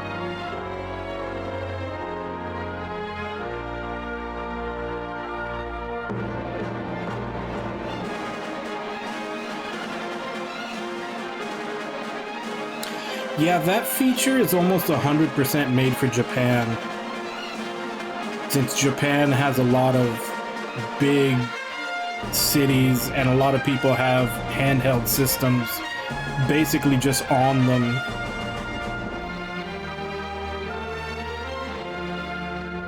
So if you're not in a huge city, you're not really going to get anything out of that. And Japan is just a small area with a lot of people, so you get a lot of use out of that.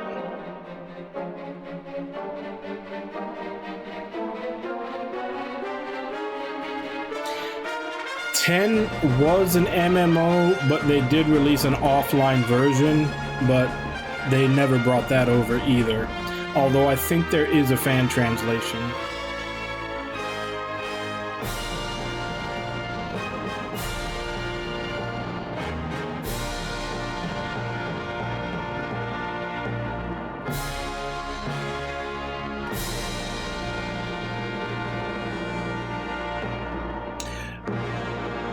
So here's a question I have, because I've not really ever played a Dragon Quest before, except for like the beginning part of 7 before I quit on it. Were Serenica and Erdwin from previous game, or were they just backstory lore for this game?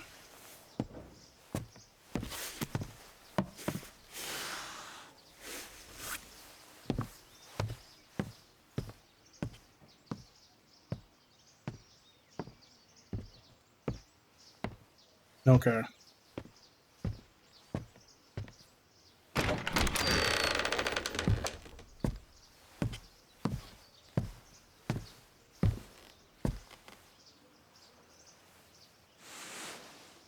Cooey. Wakey, wakey, rise and shine. Morning, my darling. It's time to get up. Today's a very important day.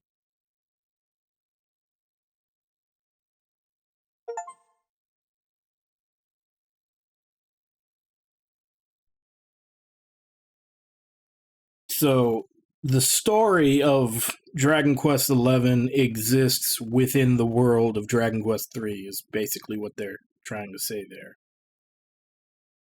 Since she was reading it out of a book.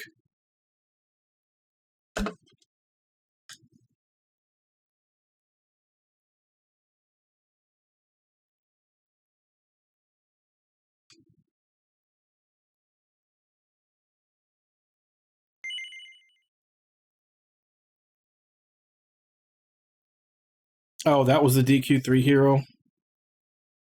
Okay. I wasn't sure if it was... I wasn't sure who it was exactly. I was kind of assuming it might have been Erdrick from the first game. But I was like, isn't his armor, like, the armor set that the main character gets in this one?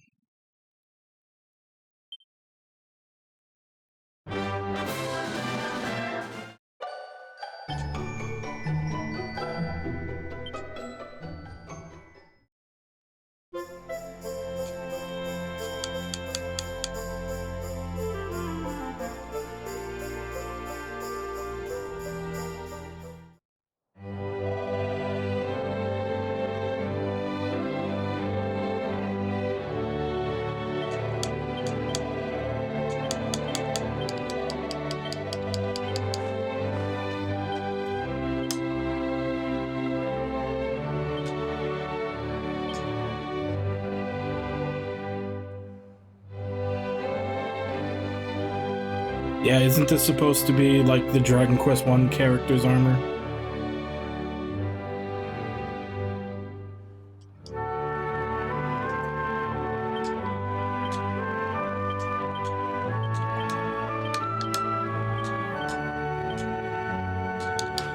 Yep, let's go fight. Let's go try that fight on the normal version where we depower him. See if he's less of a pain in the... How much... I'm sure he will be less of a pain in the ass, but how much less of a pain in the ass he is.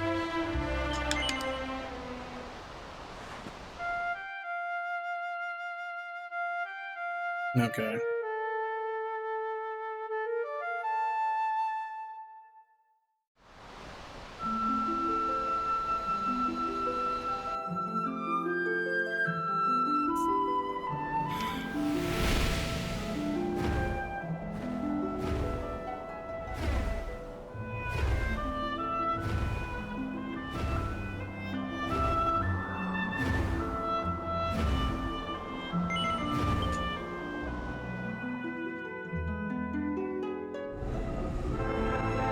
No, it's equipped on the main character.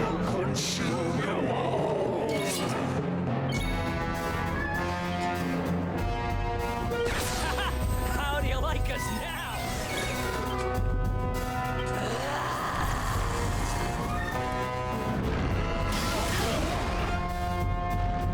Darkness attention!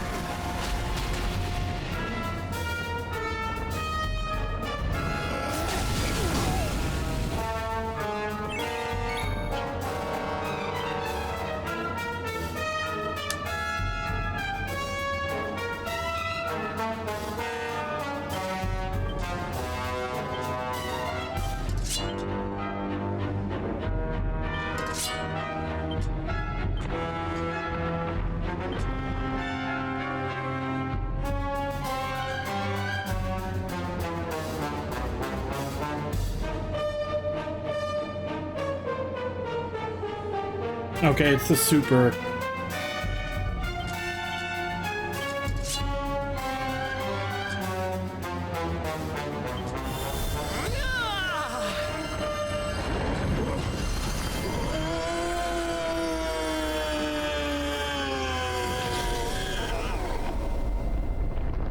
Perhaps I underestimated you.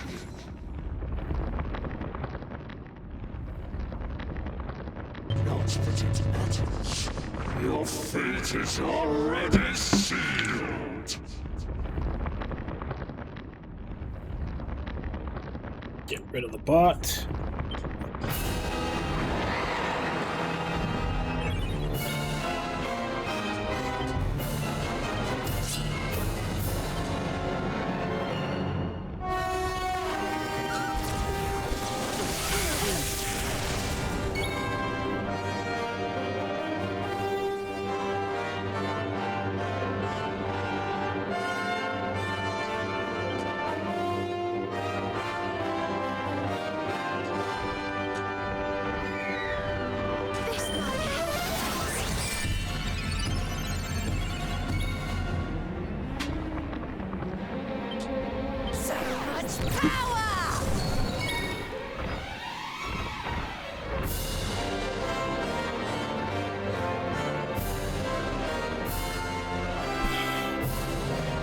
Get different music too.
Oh yeah, this is nowhere near what the other fight was.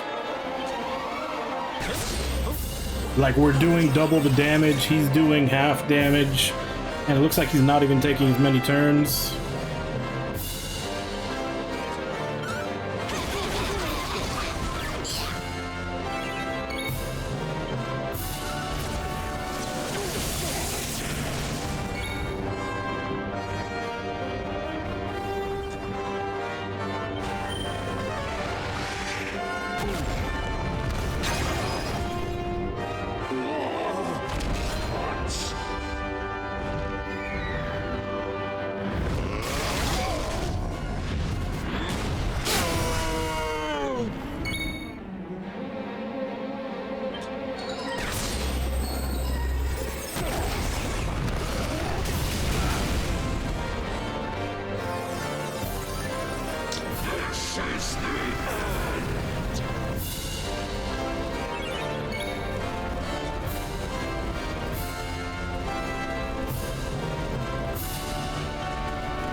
Getting some unfortunate turn orders here, where he's going like last and then first and getting multiple in a row.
I don't suppose this scene is any different.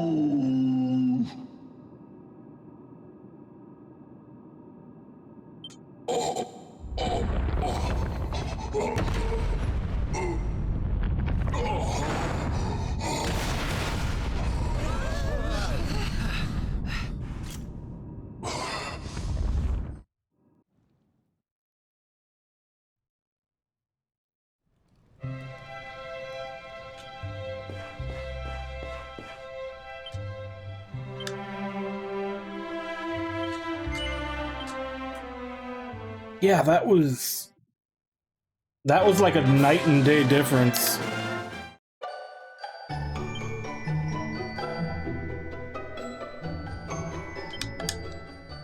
Is there anything else I want to do, or do I just want to call it?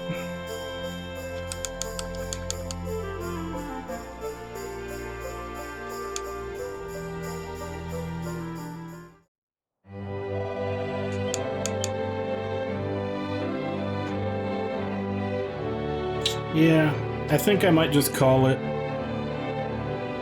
This will be a half stream day.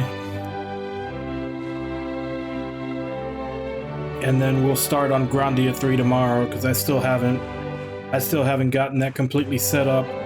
I honestly thought there was gonna be a long ass final dungeon that I was gonna have to go through to get to him. So I was kinda had that in my like timing for preparation for today's stream. I thought there was gonna be a dungeon that was gonna take up at least like an hour and a half to get us closer to the end.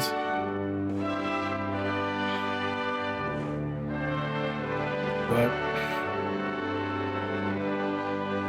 no, I expected it. I didn't look into it, and if I had known that's all there was to it, I probably would have just... No, that would have been too much, though. I was about to say I probably would have just, like, pushed forward and finished the game yesterday, but that would have been, like, an extra 2 hours, almost. And I wouldn't have had the, like... Because I leveled from like 70 up to like 90 something on everybody off stream, so I wouldn't have had that either. Yep, game's finished. There was no final dungeon. It was just go straight to the final boss and kill him. I thought there was going to be a dungeon. I had that planned into the schedule, and it did not exist. Well, reverse. I beat him the hard way, and then you told me about how to do it the easy way, and I did that just to see how the difference was. Yeah, hard way, he was a frustrating, annoying, cheating piece of shit asshole. And then easy way, he was, I want to say, like every other boss in the first 2 chapters of the game. He killed like 1 or 2 of my characters because he got like a couple of rounds where he took the last turn and then the first turn and he focused someone down, but other than that, not much to him.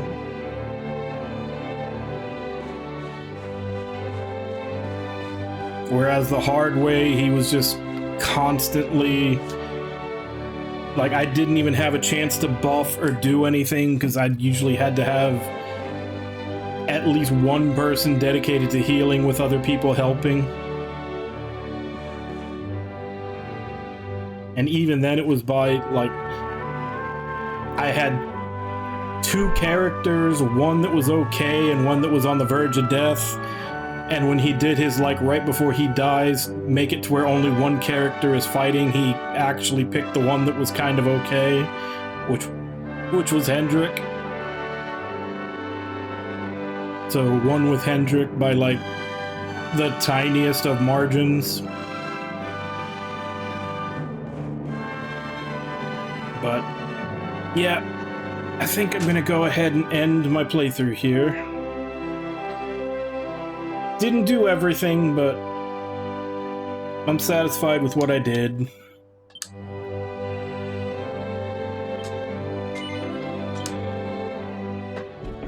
I'm satisfied with what I did.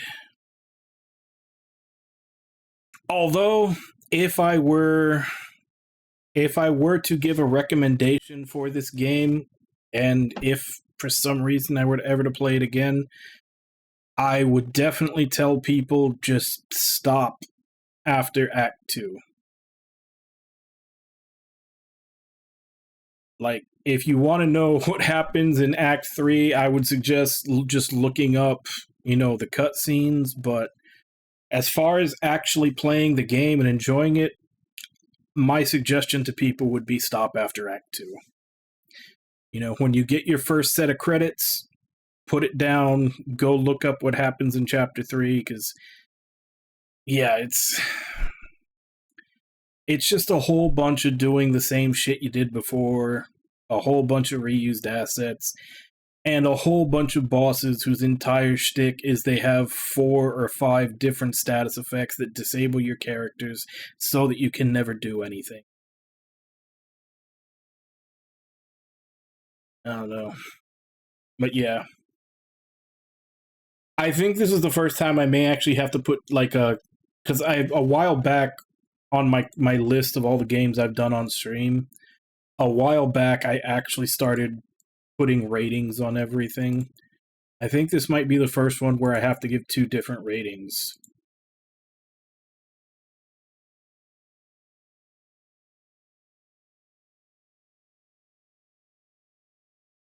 So this is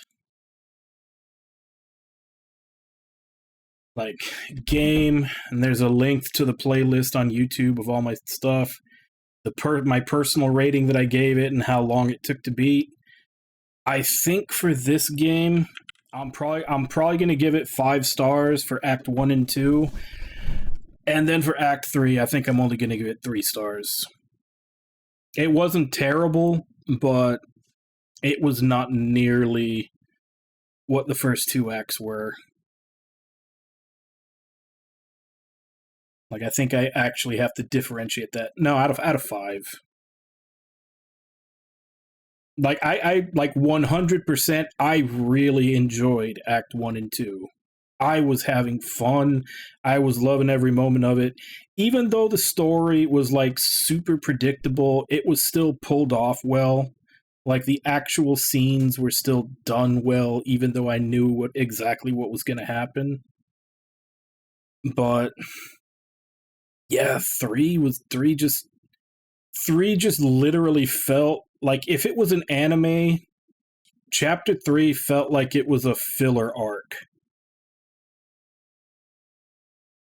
It actually had a decent resolution at the end, but the actual gameplay of it felt like they were just like slapping. And actually, I'm not even going to say it felt that way. That's literally what it was. They were literally just slapping together stuff that they had already made to add hours to the playtime. Yeah.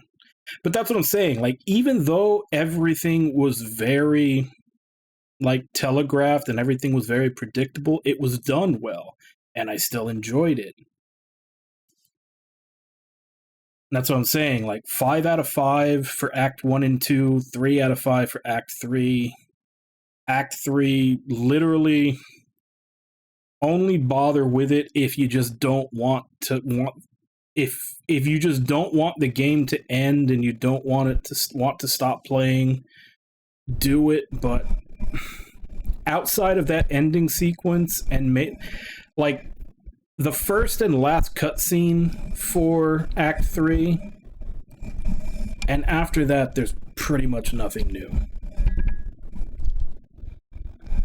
My microphone doesn't love you, Josie. I don't know why you're rubbing up against it so much.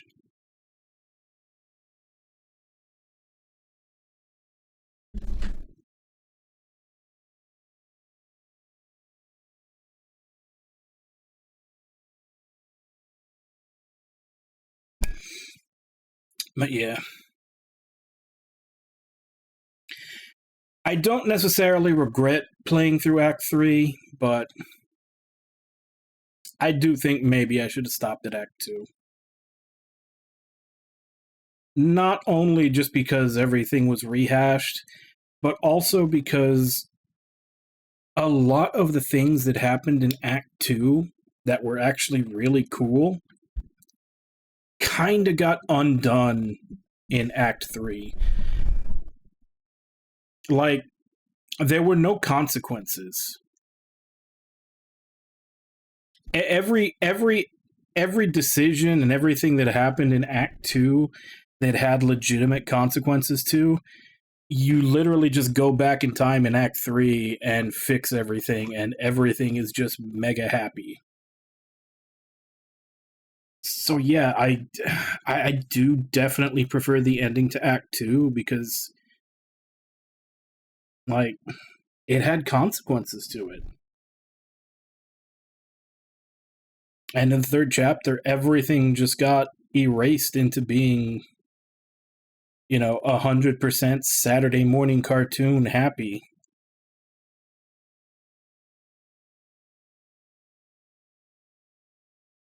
And then you fight Baby Rage Cell. Because let's not even try to joke. That is literally Cell from Dragon Ball Z with a baby head. That's what he was. And I joked about that because I joked about, oh, we killed Mordegon. That was Frieza. Like, and then right when the third chapter started, I was like, okay, so we're going to fighting Cell. And then when you actually get to fight him, he's literally Cell with a baby head.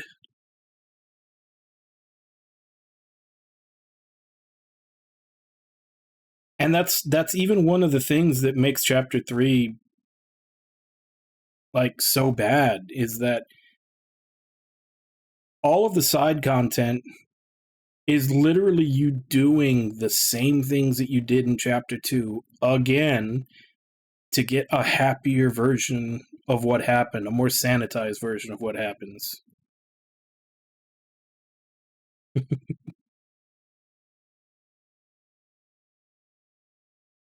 Yeah. But it's just funny too, because obviously the first time I fought him without dispelling his darkness. So I was like, well, it kind of looks like Cell, but he's all black and everything. And then when you kill him, the darkness get wiped away. I was like, wait, that's literally fucking Cell. It's even his exact same color pattern. They just slapped the baby head on top of him.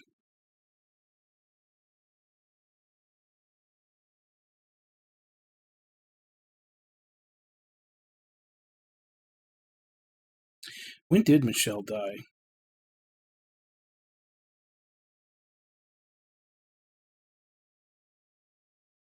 Yeah, but, I mean, I don't know if it was supposed to be an intentional reference, or if it just goes down to the fact that Akira Toriyama only has a very limited, like, stable of character designs that he keeps reusing. Because I said it before many times. The reason Akira Toriyama was such a legendary manga artist was because of how well he drew action. He drew action in a way that was easy to clearly understand what was going on.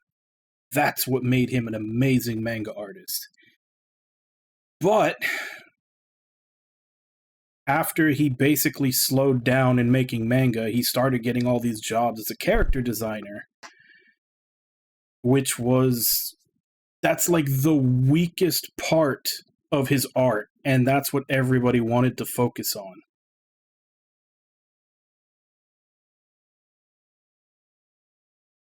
It's just one of those things that's mind-boggling. They kept hiring him for the weakest aspect of his art.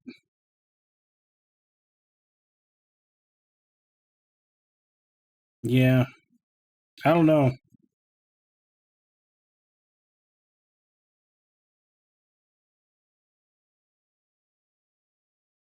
Well, yeah, I think we're going to go ahead and end early now, and we will start Grandia 3 tomorrow.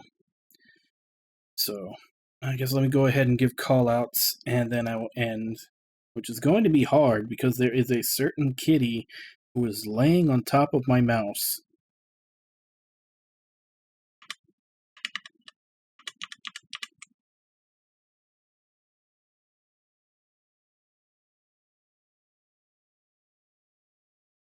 It is very recognizable. But it's also recognizable to the point that, like I said, it's often made fun of how all of his characters look the same.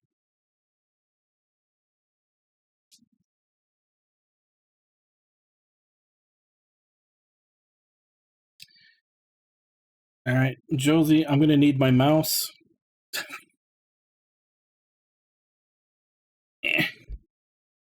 He's literally laying right on top of it. Alright. So, War Panda, Ragna, Maid, Samato.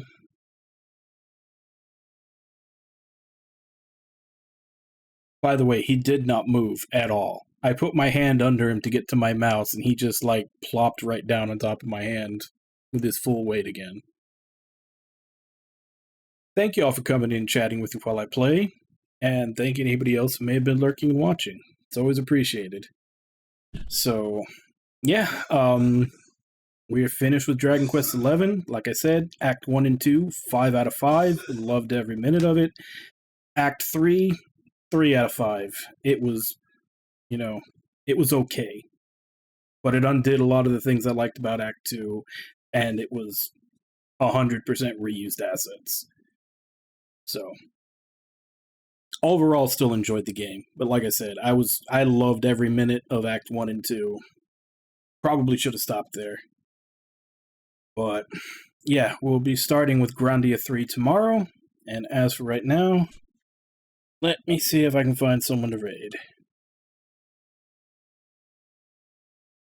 There we go.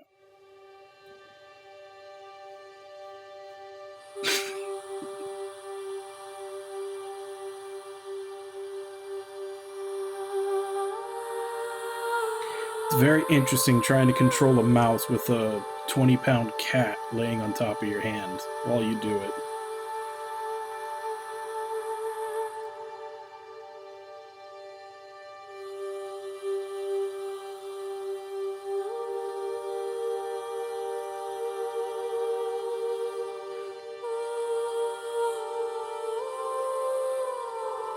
Speaking of, let's go ahead and raid Annalie. She is still towards the end game of Grandia 2, which, like I said, tomorrow we'll be starting Grandia 3. So, as per usual, let's go ahead and jump in, say hi, hope to see y'all next time, and until then. Bye-bye, everybody!